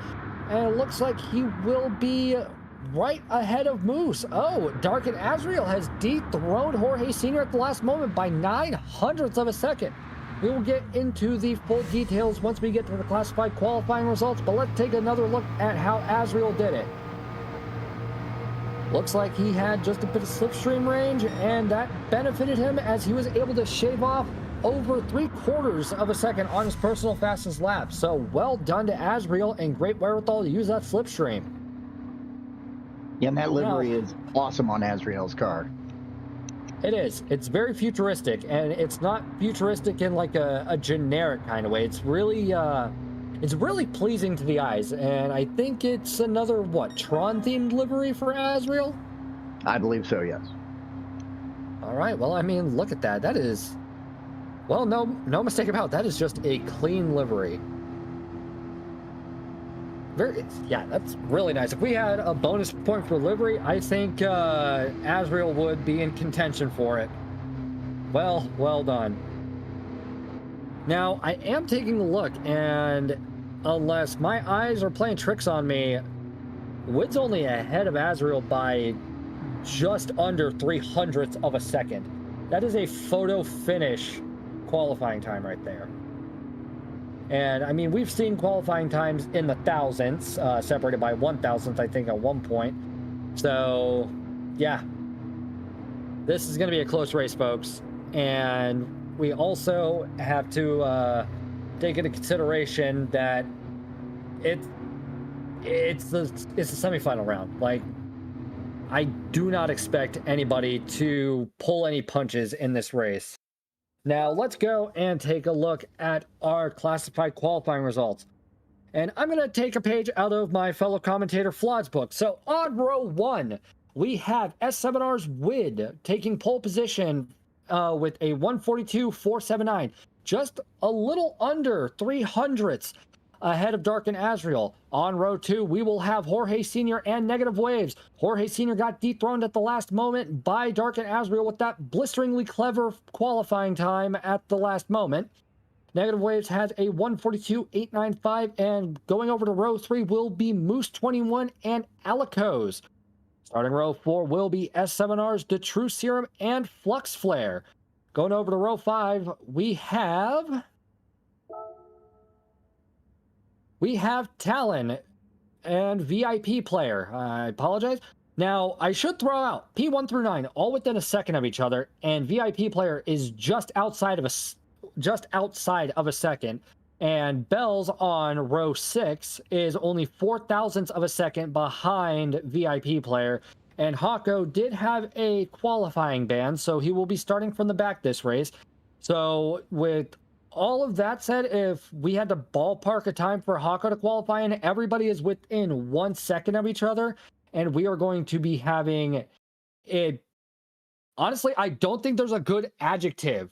You could say intense, but I don't think that's really going to do it justice, Hovercraft. I think we're going to need to make up a new word for this one.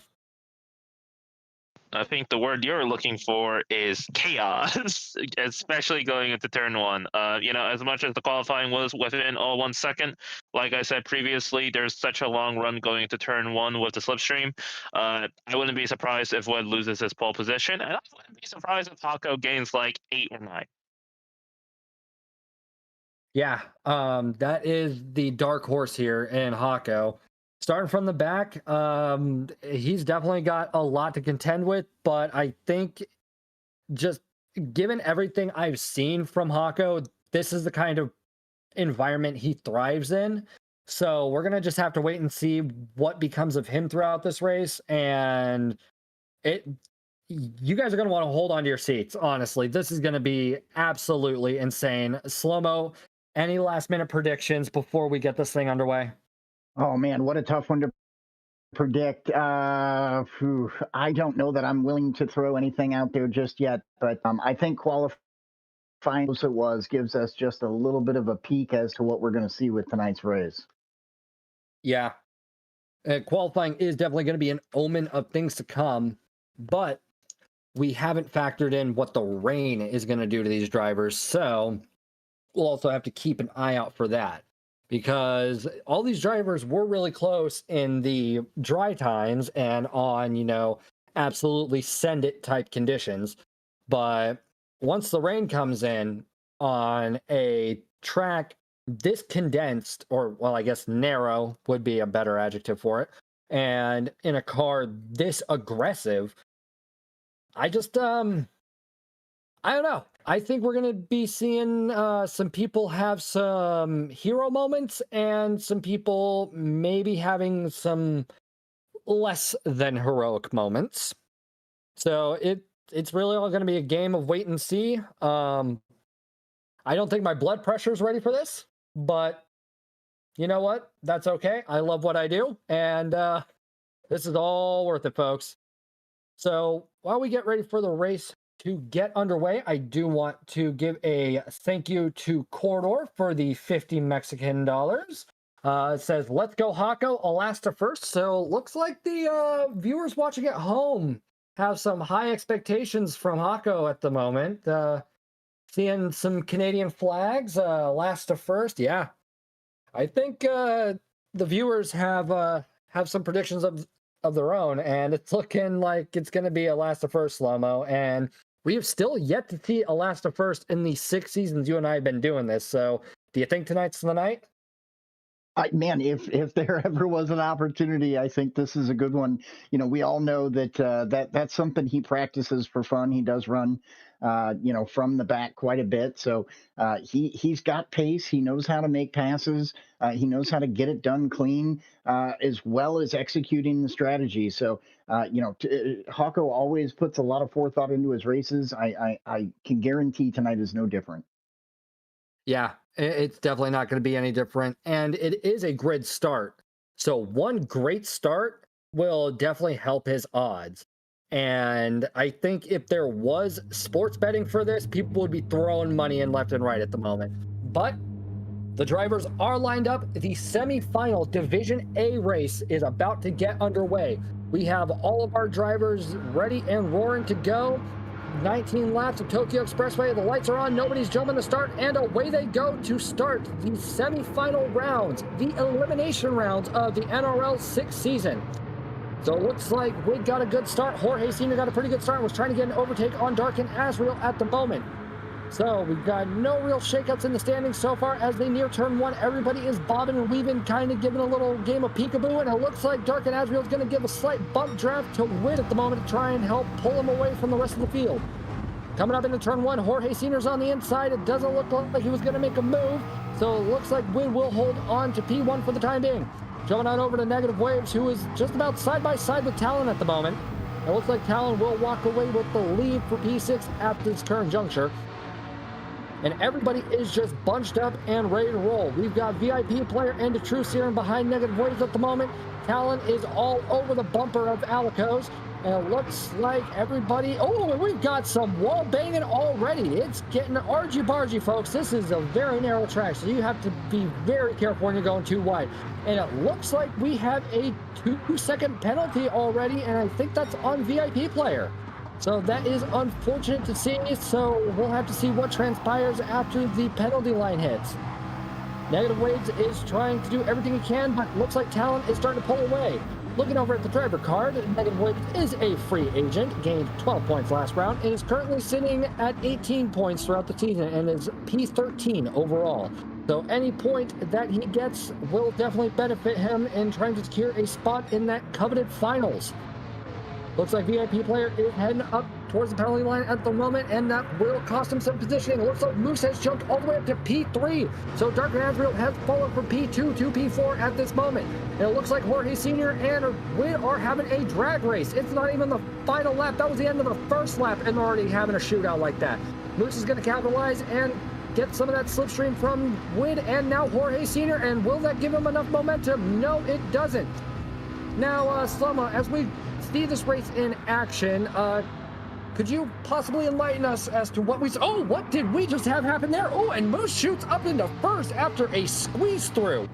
What on earth are we witnessing here, folks? It is already guns a-blazing. All right, so taking a look here on P2, there's a bit of a bump draft, tries to send it up the inside, a little bit of a barge, and that just opens the door for Moose and Azrael. So that is going to knock Jorge Sr. down into P4 for the moment. That was a very unfortunate string of events, but hey, nobody got injured, so we are A-okay. Let's keep racing. But yeah, back over to you, Slow-Mo. As you've gone through the field, any outliers? Did everybody pick, the same tire? Did somebody feel brave and choose the hards? Oh my God, as we've got Talon getting up on Jorge and getting the overtake done. This is some aggressive racing, folks, my God. Yeah, so to answer your questions, Moose, Wid, and Jorge Sr. are on the mediums. Everybody else in the field is on soft. So those three were up, in the front for a minute, but that has all shimmied and shuffled since then. So we're seeing quite the mix-up. The medium guys seem to be having no trouble keeping up with the soft runners, kind of like Hover alluded to earlier. Yeah, and it's honestly really interesting to me that the medium runners are still in contention. Now, speaking of being in contention, Hako is now up into P7 from P12. And looking at the driver card, he is the owner and proprietor of Hako Racing Academy. He gained 22 points last round, currently has 27 points overall, and is sitting in P8. You can find him on YouTube and Twitch at Chris Hako1337. Now, Hako is trying to get a P6, but I think I heard Negative Waves clatter the wall a little bit. These guys are just absolutely sending it and giving it everything they've got, but I get a little worried that they might be getting, a little too much tunnel vision. They were starting to go 3 abreast back there, as we've got Moose and Wid having a shootout for P2 at the moment. Dark and Azrael is back in P1, and looks like Moose took a bit of damage from that wall, and that is going to slow him down and take him into P3. He now has front bumper and left wheel damage. That is going to definitely hamper his efforts. So taking a look at the replay, coming into this corner, which is already a blind corner, therefore a little risky. So we've got Moose coming in, and looks like he just cut it a little too early and a little too hard and just dinged off the wall. So that is just unfortunate, seeing that will be damage that needs repaired when he does go into the pit stop. Hovercraft, we have had an insane... Yes. Sorry, Truth and Flux actually made contact with one another in the middle of the track, and now currently Flux is sitting in last with both front and rear bumper damage. Just wanted to update you guys on that. Oh my goodness. Would you like to, oh, what on earth? That was a very It was odd behind that wall. camera angle. Yeah. It looks like we have a yellow somewhere. It looks like VIP player is going to be driving a little slower. Yeah, Toon All right. VIP player just lost his grip a little bit, ended up sliding into the wall. He's got himself front end damage and both front wheel damage, so he's going to go into the pits. Just another thing to note, Jorge has already gone into the pits and put himself on the soft compound. I just heard another car smack the wall, but thank you for the update that Jorge has gone into the pits. Very interesting strategy from Jorge Sr. So we're already seeing, you know, normal expectations just flipped right on their head, and Hako is already up to P3 at the moment, so he is just dancing by everybody. And honestly, with all the carnage and all the drama that has been happening so far, I think that is playing into Hako's favor more than anybody really realizes. So Negative Waves is trying to play catch up right now. He is within 0.3 of a second to Hako as we are on the 4th lap. And so looks like Hako's trying to pull away a little bit. That gap's now looking at about half a second. So yeah, he's giving it foot to the floor and doing everything he can to catch up to those two front runners in Azriel and Wid.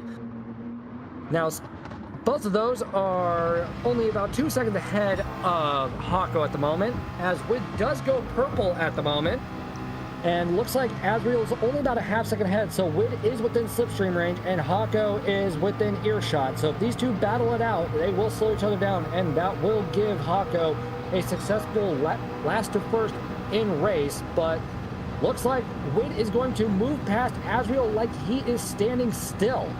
So Wid now has a 1/10, almost 2/10 of a second gap between himself and Azriel as we cross the 2/10 of a second threshold. Oh my God, this has been an insane start to a race, and Hovercraft, you're right. Chaos is definitely the operative word here. And so it looks like Negative Waves is in P4, only a 10th behind Hako at the moment. Honestly, if Negative Waves and Alicos can just keep pushing Hako forward and capitalizing on his slipstream, I think we're going to see a 5-way shootout for the race lead for a good portion of this race. But Hovercraft, I wanted to get your thoughts on what we've witnessed at the start of this race. Well, it's as I expected, right? A lot of these drivers did everything that they could to abuse the slipstream and gain 1 or 2 positions. So you saw a lot of 2, 3, 4. I think I even saw a 5-wide moment at some point there. And then, you know, that kept snowballing into a lot of the next few laps, right? Now we're seeing a few gaps start to open up between a lot of these drivers, unfortunately due to some contact with other drivers and the wall and gaining damage. But we are now starting to see kind of an order settle down. And, you know, right now, Wid and Azriel are working together to try to stay 1-2 against Hako. The best thing Hako can do is just try to actually work with Negative Waves. Try to see if he's willing to give him some bump drafting, which is he's doing right now, and try to neutralize the slipstream abuse that Wid and Azriel are currently doing. I don't know how long Wid is able to do this. He is taking the mediums on the start, and Azriel's tires are starting to wear out quite a lot, and it doesn't look like the rain is coming in at any moment. So possibly Wid may be driving too fast for Azriel to keep on giving him slipstream draft bumps. I think we can honestly classify this as competitive cooperation. It's like they're working because they have a common goal right now and catching up to P1 and P2, but they're also both doing it for their own gain. So it's, I don't know, it's like a double-edged sword at the moment. Now, speaking of Azriel and Wid, they are just absolutely gunning it right now. Azriel just moves right by Wid with a very clean overtake. It looks like those soft compounds are really starting to come into run. Let's go and take another look at how that all transpired. So taking a look over at Wid, he is holding his line quite nicely, mind you, getting on the brakes just a dab and just barely getting through. Ooh, clattering the wall a teensy bit. And that slowed him down a little bit more to really give Azriel the move he needed to take that race lead for the time being. We're already going through a third of the race, and I should also throw out, Wid does have front aero and left wheel damage as he does get squirrely. So that is going to negatively impact his top speed and aerodynamics along with his handling. And that's going to afford Hako the opportunity to try and close that gap between himself and Wid, as it is now just about a 2 3/4. And he does have negative waves, giving him a very generous helping of bump drafts to close that gap even further. So we are seeing a lot of action. We're seeing a lot of cooperation. We're seeing bold strategies where we're seeing people try and throw the kitchen sink back at McNaughty, who initially threw it with this round, and we are just in for some amazing racing. Now, seeing Hako within 1.25 seconds, almost 1.5, he's definitely getting up to that point to where he could successfully pull the last of first. But Wid does have the tire compound advantage in terms of longevity. So when Azriel and Hako and Negative Waves all have to go into the pit, as long as Wid has his fuel where he needs to be, Wid can stay out and just expand that gap even further. But Wid does have the unfortunate added baggage of the damage to the front end and the front left wheel. This is really a coin toss. It's going to be a game of who is going to break first. Wid does clack the wall just a teensy bit, but looks like no more damage was done, and it looks like Hako is now within 1/4 second. So will we be seeing Hako get the overtake done on Wid as they near the hairpin? All right, Wid taking a wider line. Hako's shooting it up the inside there, side by side. A teensy bit of a bump, but it looks like nothing really happened. That's just regular racing. And now Hako is in P2, a 2nd and 1/10-ish behind Dark and Azriel. So he is well within eyesight of being able to get the race lead, but it looks like Wid does not want to acquiesce at P2 and tries to go and get the side-by-side overtake on the start-finish straight, which there's plenty of room for that. All right, looks like Azriel is getting closer and closer to the pack of hungry sharks that is Wid, Azriel, Hako, and Alikos. So Azriel is going to really have to play his cards right and do some perfect driving at this rate. Coming into turn 1, Hako, Wid, and Negative Waves are all right up on each other. Negative Waves does take P3 off of Wid's hands because of the tire disadvantage and also that damage.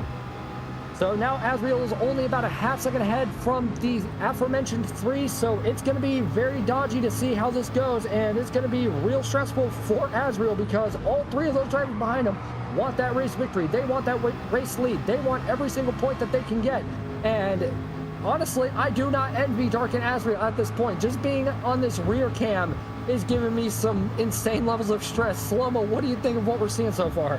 Oh, this is incredible. And if you're watching, I just spun out in 4th. Oh my goodness, he did? Oh my lord, that is catastrophic for Wid. What happened here? Walk us through, Hovercraft. He was very close behind with Negative Waves, and he just unfortunately took a lot of dirty air, and along with the damage, he goes a bit wide on exit, and he hits this wall and does a few spins and more contact with the walls, taking a little bit more damage. That is absolutely soul crushing. That honestly just takes matters from bad to worse. And I do see that the rain is now coming down. So you were right. Between laps 8 and 11, it will come down. So we've got Azriel, Hako, and Negative Waves in the pits. We've got Truth, Moose, and Jorge all still out and trying to get to the pits. Luckily, they're in the tunnel and in pit lane. So they'll be able to get out of there with a sigh of relief, and they don't have to worry about a wet pit exit.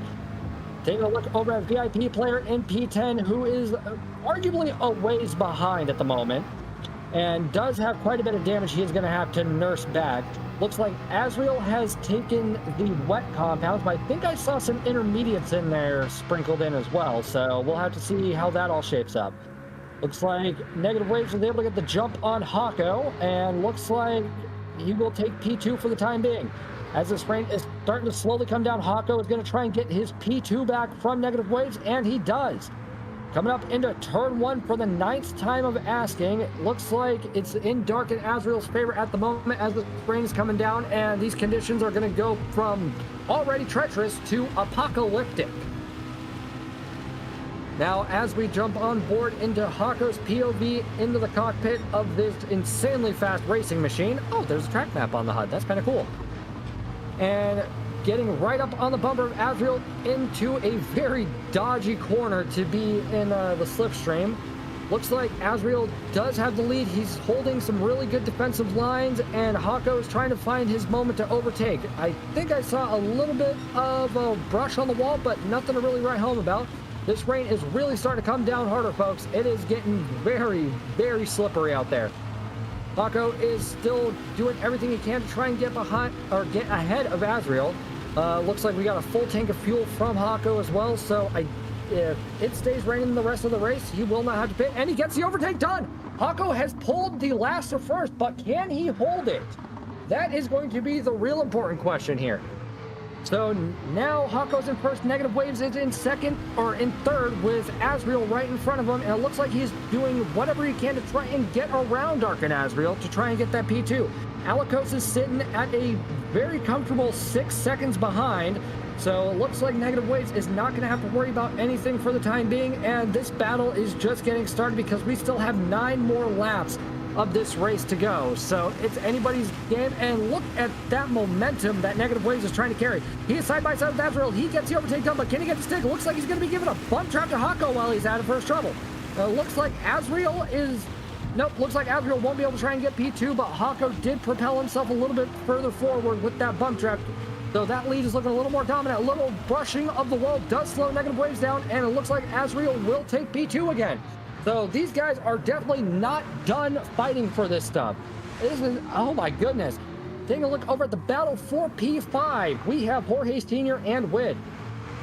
Those two are just bumper to bumper from the looks of it. Truth is about 2.5, 2 3/4 seconds in that ballpark behind Jorge Sr. and Wid. So if they slow each other down, then Truth will have the opportunity to battle for P5. Now Jorge is giving Wid a little bit of room, and it's a brush on the wall from Wid, but it looks like he was fine. He did get slowed down from that contact though, and Jorge will take P5 off of Wid's hands for the time being.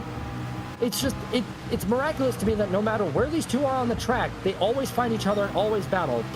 Wid gives a bit of a bump trap to Jorge Sr. It looks like Jorge Sr. was able to get away unscathed and didn't get choked by that barrier on the right side. Coming into the sweeping right-hander and heading up towards the hairpin, it looks like Jorge is in the favorable position right now. He's over half a second ahead of Wid at the moment, but it looks like due to slipstream, Wid is trying to close that gap yet again. Will Wid try something cute on the inside for this hairpin? No, it doesn't look like it. Jorge appeared to have outbroken himself just a little bit, or that may have been the wet line. I can't really tell with 100% certainty. But all in all, these two are going to keep duking it out for as long as humanly possible. Wid is trying to find a way to set up the position on this incredibly long start-finish straight to get the overtake done on Jorge. Oh no, there's a butt draft. So more competitive cooperation.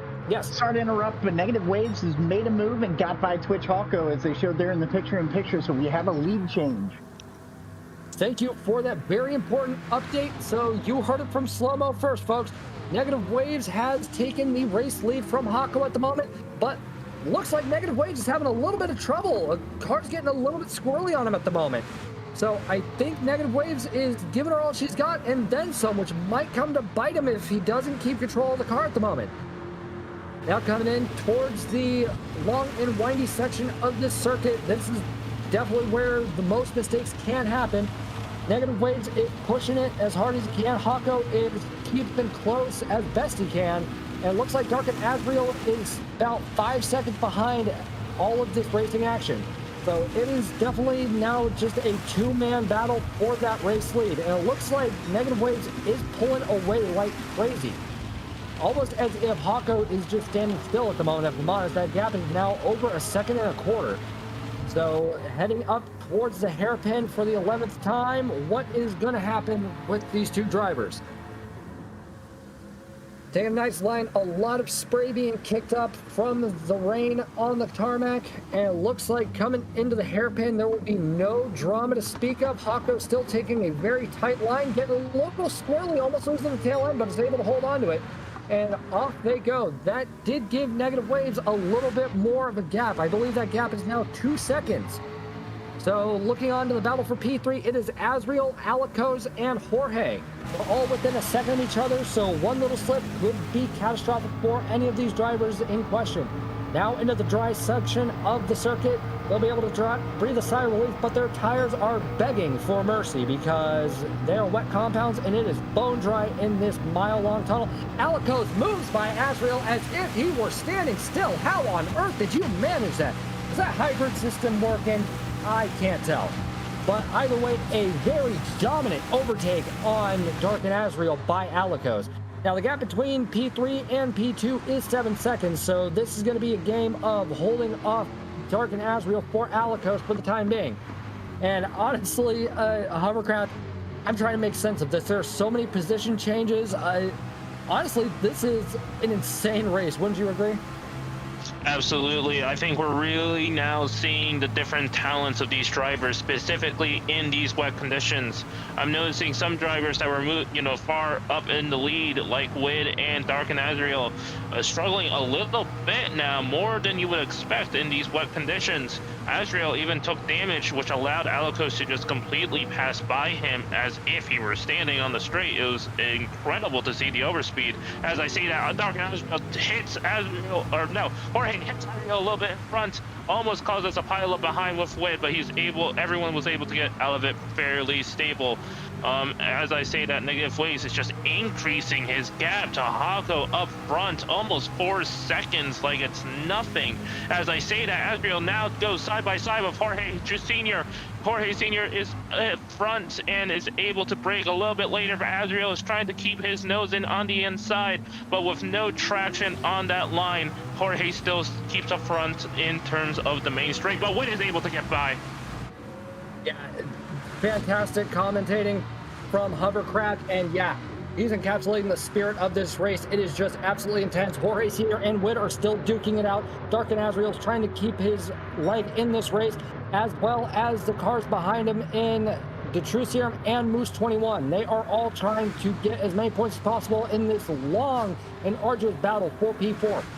Jorge Sr. is now just about, actually, he's pretty much bumper to bumper with Wid. So these two are going to keep doing their thing in typical fashion. At this rate, you can put this on a bingo card and hit every single time. Jorge Sr. and Wid battling it out. It's timeless. And looks like, looks like they're also gaining on Alikos. We might have what would that be? A 1, 2, 3, 4, 5, 6 car, a 6-car battle for P3 on the 13th lap in pouring rain conditions. So this race is definitely not for the faint of heart. Now taking a look at Jorge Sr., he is now within a second of Alikos at this moment, and Wid is still very much in tow, as is Truth and Azriel, who it looks like Truth did get the overtake on Azriel, and Moose overtakes Azriel as well. And looks like they meet. Oh my goodness! Looks like they tried to make a maneuver around, but Wid just had the overspeed and caught Jorge out. Jorge loses the position to Wid, but Wid does get the 2-for-1 special, and that propels him into a very dominant P3. Where on earth are all these guys finding this excess speed on a dime? Wid goes deep, and Truth goes deep too. Okay, so the S7R boys go deep, but it looks like Wid was able to hold on his position, and it looks like Truth is able to get P5. Will he get P4 off of Jorge Sr. and then work with his teammate in Wid to pull away from the pack? Doesn't look like it at the moment. My goodness, what are we witnessing here? We've got... All right, Slow-Mo, we are just absolutely mind blown here. Look at this. We've got Truth, Wid, and Jorge all trying to pull away from Alikos and Moose. I can't make sense of this. Everything is happening just so fast. What are your thoughts on what we're seeing?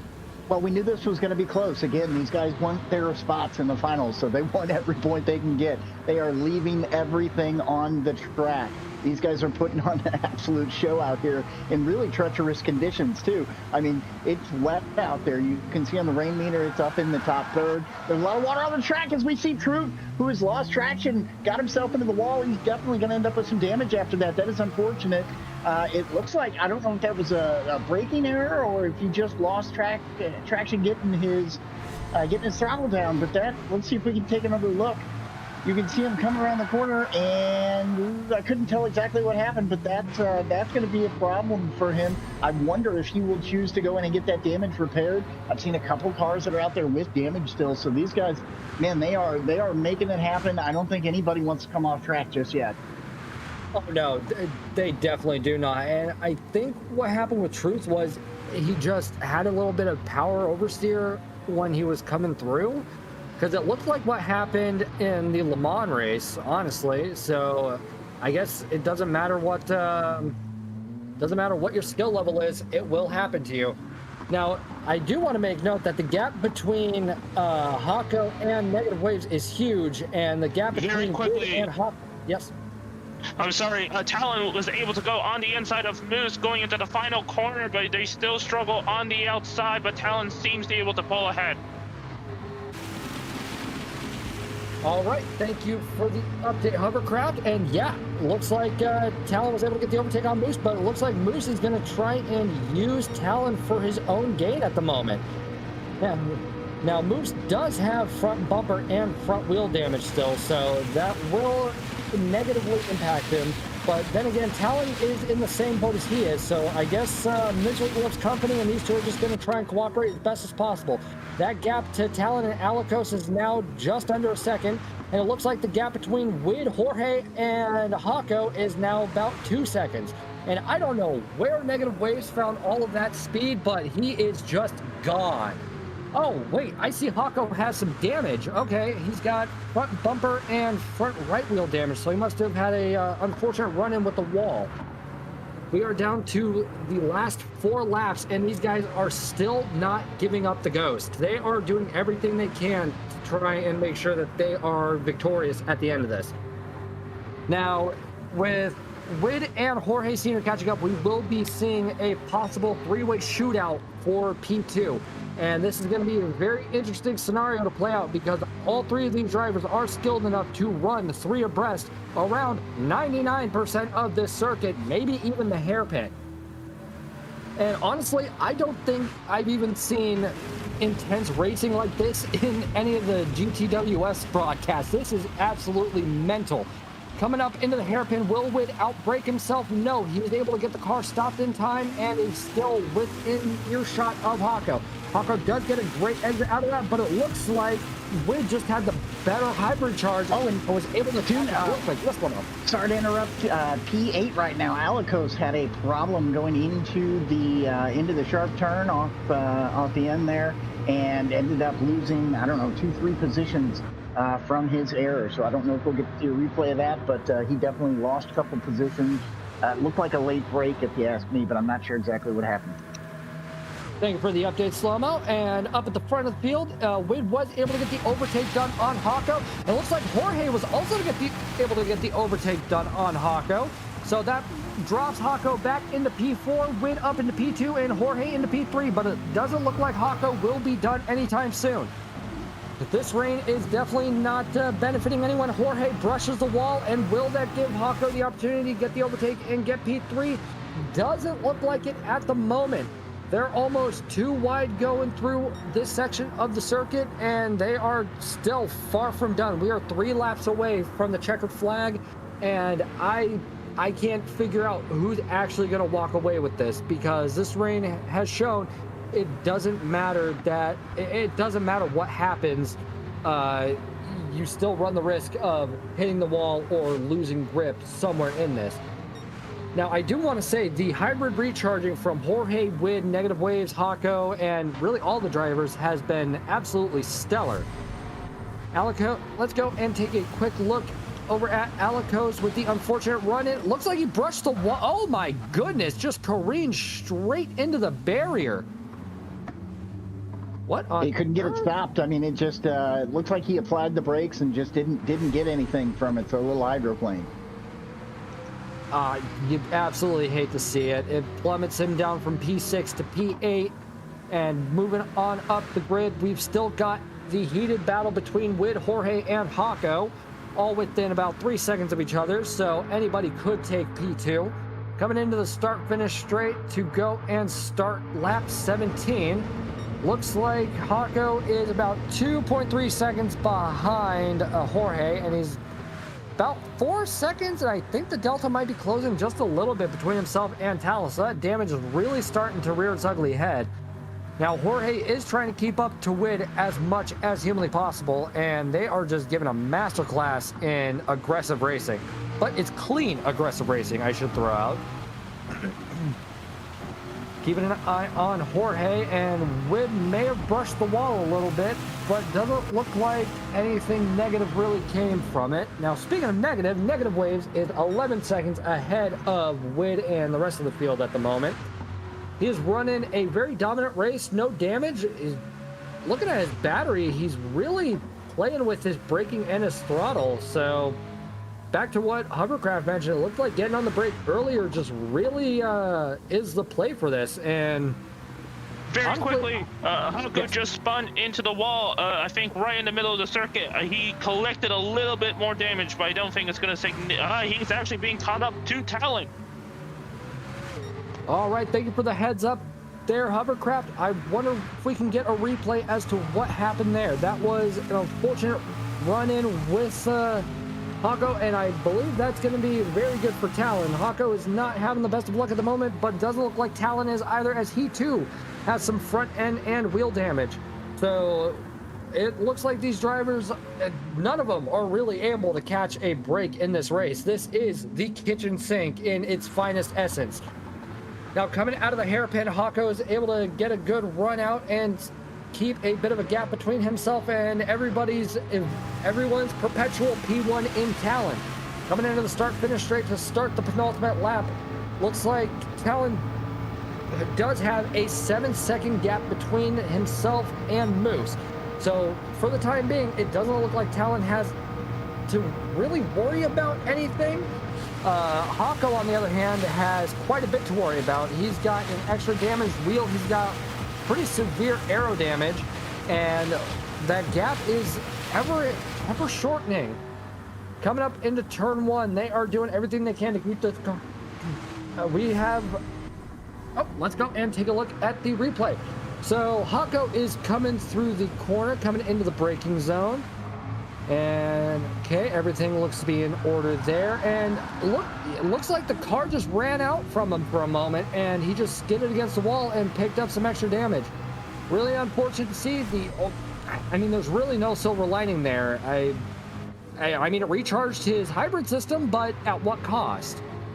So now Talon is within a second of Hako. Hako is gonna have to defend against Talon.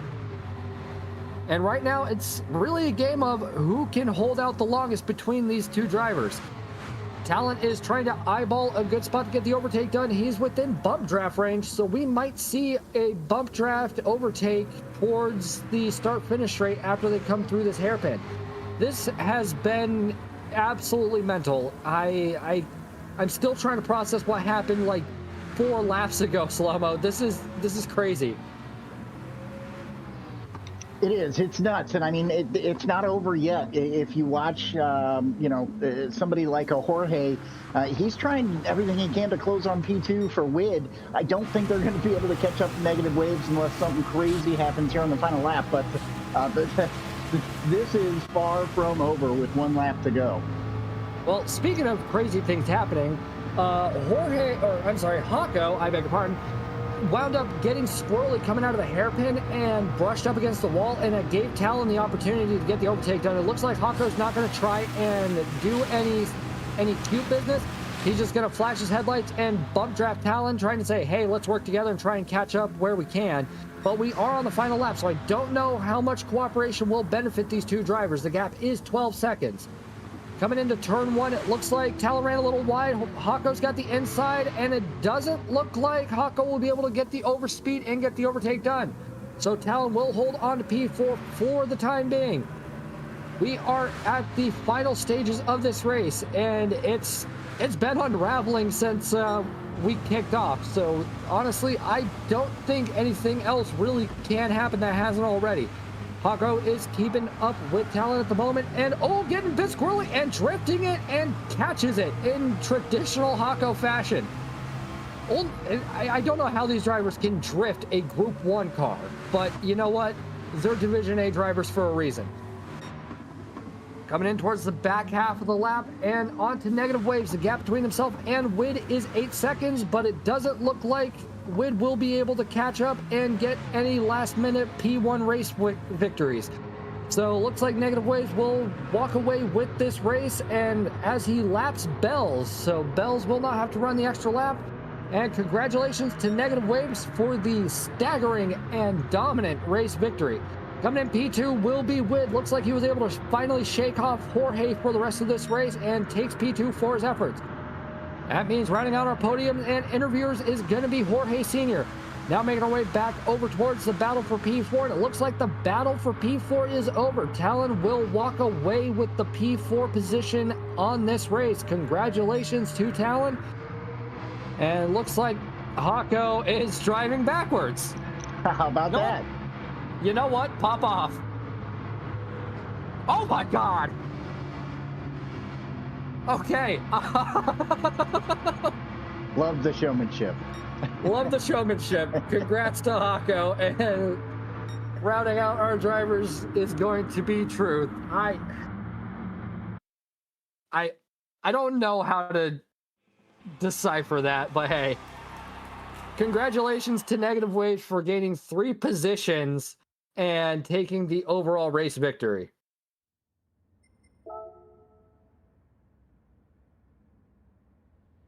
Given all of the action, I cannot stress the provisional classified results for this race. We have Negative Waves coming in P1 with an overall race time of 35 minutes, 16 seconds, .851.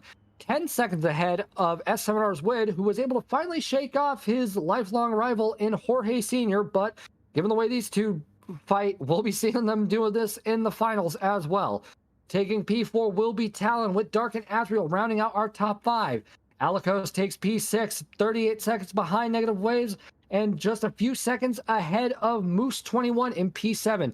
Twitch Hako with the, I guess, parade finish. I mean, it was entertaining, no doubt.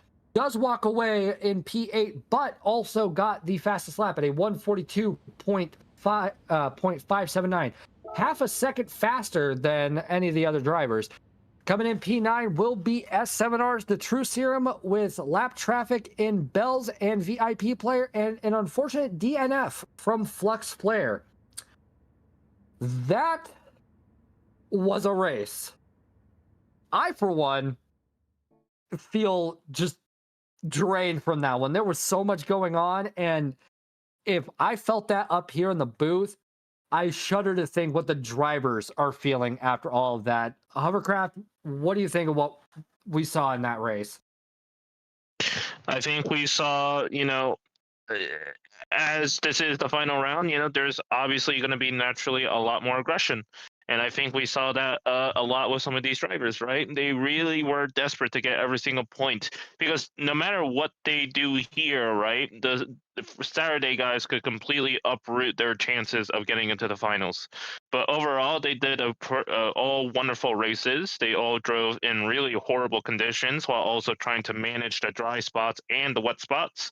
And, we saw some pretty fantastic drivings today, but also a lot of wall collisions and damage. And the track probably has to be cleaned up at this point.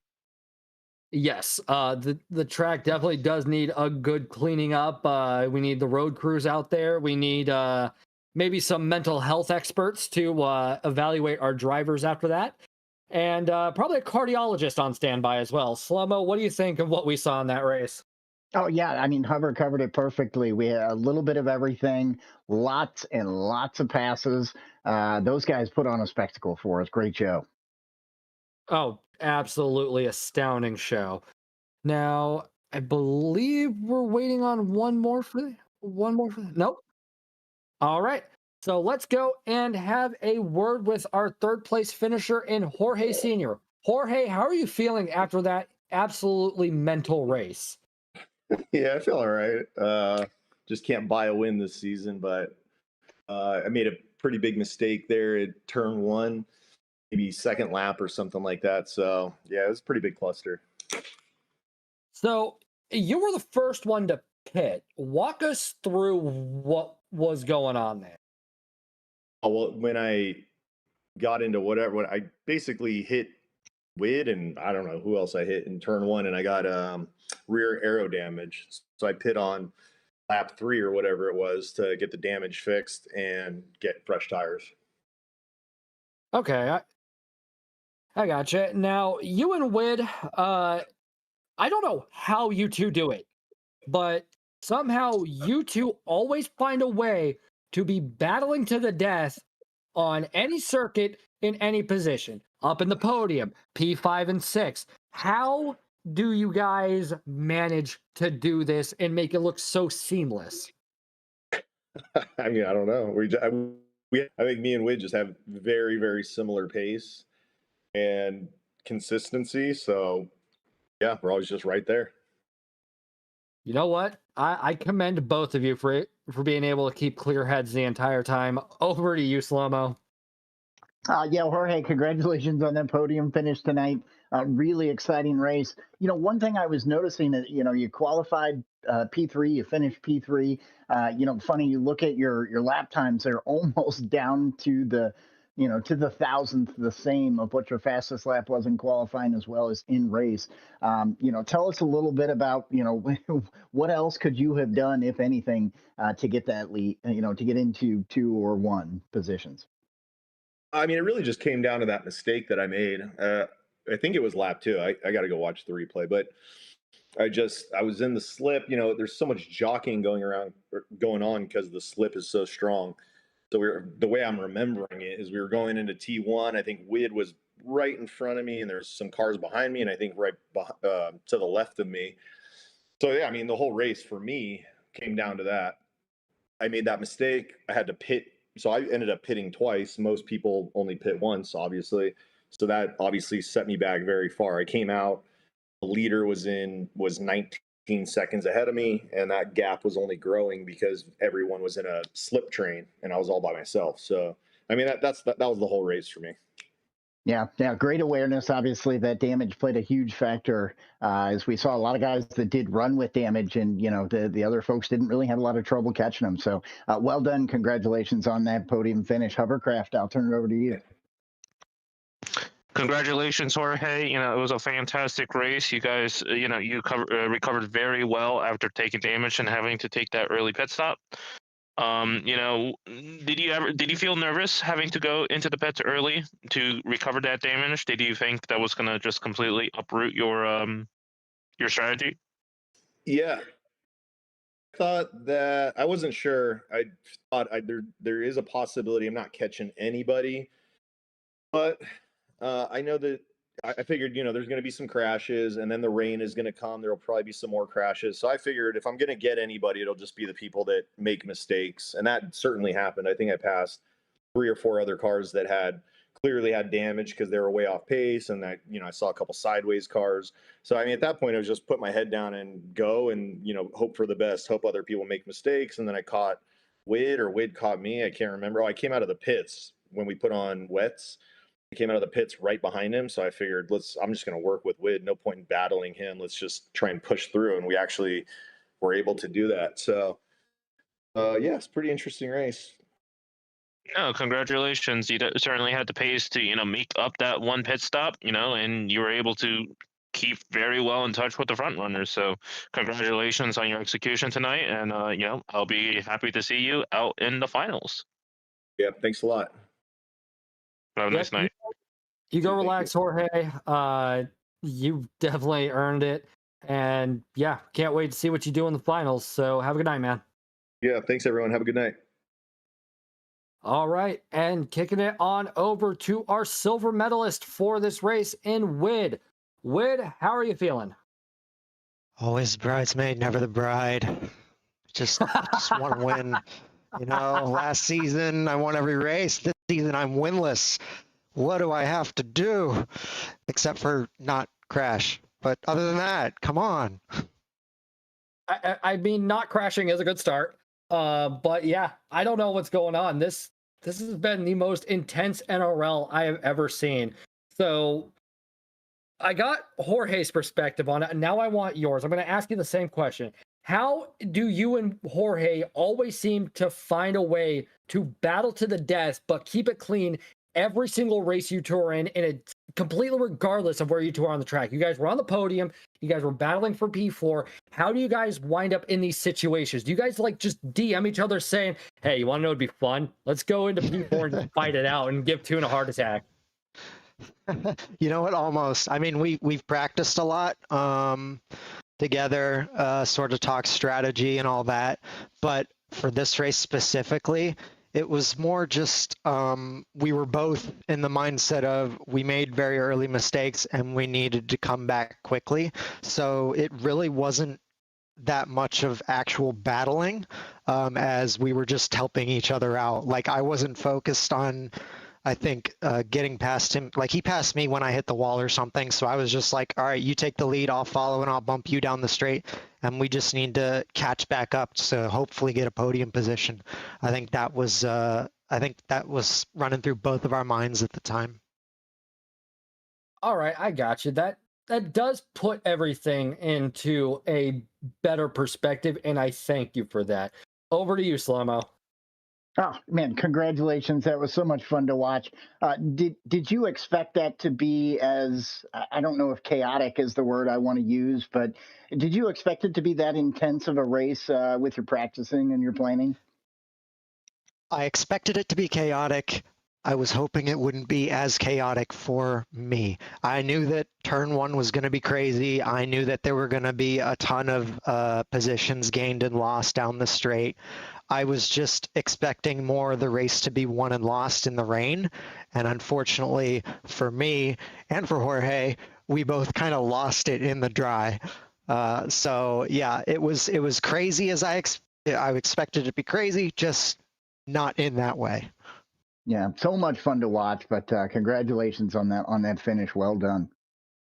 Thank you. All right, and let's kick it on over to your teammate in Hovercraft. Hovercraft, the floor is yours. Well, congratulations on the P2 win. You know, as you said, you're making us a bit disappointed without getting any wins this season, but P2, we'll take it. Yeah, I don't know. I put on this Sector 7 tag in my name, and it's kind of weighing me down. I don't know what's going on. I'm just off I don't form. think you should, say that to the beautiful banner that says 7R. But regardless, it was a great performance by you tonight. Yeah, thank you, sir. You recovered from the damage in the drive. I wanted to ask, did you have a hard time adjusting when you went onto the wets? I saw you, drive, but you didn't seem as comfortable as I was expecting you to be. Did you find a challenge in adapting? I mean, yeah, sure. Like when everyone switched over to wets, it was still sort of a light rain and building. So it was just past the first bar. We're all on fully wet tires, so not really the ideal conditions for that tire. And then it's just slowly getting wetter. So there's no real way to find consistency in that opening lap or two on the wets. But once it got fully wet, and I was sort of able to find my line and start gaining positions. All right. I mean, regardless, you were able to, overcome that hurdle and very quickly you became the fastest man on track. What were your thoughts when you were approaching Hako? I assumed he had damage because it looked to be the gap to be coming down pretty quickly. So I assumed he had damage. And at that point, I was kind of worried about. I noticed Taco coming up, and Jorge and I were still kind of together at that point. And I'm just wondering if, like, how the battle between Jorge and I was going to come down after we passed Taco. All right. Well, regardless, you were able to execute a wonderful race tonight. Even though you got damaged in the dry, you didn't let it affect you very much. So congratulations on that. And I am very excited to see what you can do in the finals. Yeah, thanks. I appreciate it. Looking forward to the final race, and congrats to Negative Waves as well. He seemed to put every step forward in the right direction. I don't think that's a saying, but yeah, good job to him. But yeah, thanks, guys. Yep. Thank you very much for your time, Wid. You have yourself a great rest of your night, and you go relax, man. That was a marathon. Appreciate it. Will do. All right. With all of that said, we're going to take our final break. And when we come back at you, we will have the overall standings for Division A thus far. So grab yourself a drink and get a snack, and we'll see you on the other side of this thing.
Alrighty, everybody. We are back. We have had a very intense, stressful, adrenaline-filled night. And now let's go and take a look at what the Division A... I do want to quickly... I'm getting ahead of myself. I'm sorry. I do want to quickly give one last thank you to DGDR, Hanky's Tavern, Little J CPA, Lithograph Comics, and the Mist Chronicles for supporting the NRL in its entire 6th season. Your support means the world to us, and we hope we will see you guys back in Season 7, sponsoring us yet again. Now, yeah, we've had an insane night. We need to see what the points are looking like for Division A going into tomorrow. So, once again, these standings are for Friday and Saturday. The top 14 from both days move on to the final. So currently in P1 for the Division A as a whole, it is S7R's WID with 57 points, followed closely behind by FAF Bobajito over on the Saturday side with 55. Rounding out our top three so far is Jorge with 53 points, followed by Alicos 1 with 45. Negative Waves got a very healthy 43 after a dominant race win. We have The Crawler in P6 with 35. Twitch Hako 1337 with 32 after a very celebratory finish. We have FAF Wade on the Saturday side with 32 points. Moose 21 in P9 with 31 points. We have Katie Zakai over on the Saturday side of things with 28 points, sitting in P10. We have Talent in P11 with 25. VIP Cyrus Nikki GT with 24.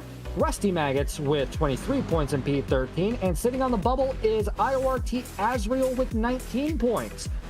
Making our way down the order to P15, we have Chief Apollo 11 with 19 points, The True Serum with 19 points as well. We have BHR Josh Moment with 15 points. We have K Naranjo, or Naranjo, I apologize for butchering your name still, with 13 points. We have Lyric with 9, Flux Flare with 8 in P20. We have Banana in P21 with 8, VIP Almost Podium in a tie with Banana with 8 points. We have VIP Player with 5, Bells with 4 points, Felmora in a 4-way tie with himself, J-Dog's VIP Left to Pass You, and PhD Shaggy all with 3 points. Now, do not miss what is going to happen and who makes the final cut tomorrow on Saturday, 10:25 at 1 p.m. Eastern Time, 6 p.m. British Summer Time, 11 a.m. Pacific Time. Convert to any time zones in between should they be applicable, where you will be getting just as equally intense race coverage from just as equally intense commentators in Flaw Genius Gaming, S7R's Tati, and TK's. And unfortunately, for those of you hoping to see what the finals were, that's not tonight. That will be tomorrow, so make sure you do not miss tomorrow's broadcast.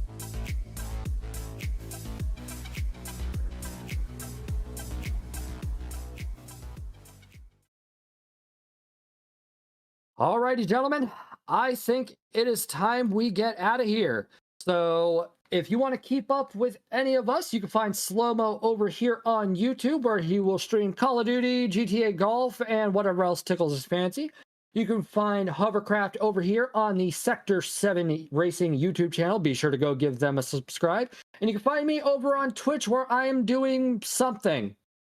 So with all of that said, I want to thank every single one of you from the bottom of my heart for tuning in. It has been an honor and a privilege to have your company this Friday evening. And I hope you all tune in tomorrow afternoon for the Saturday broadcast. So until the next time you see us on screen, you guys stay safe, stay well fed, stay warm, and take care of each other. Bye-bye for now. Have a nice night.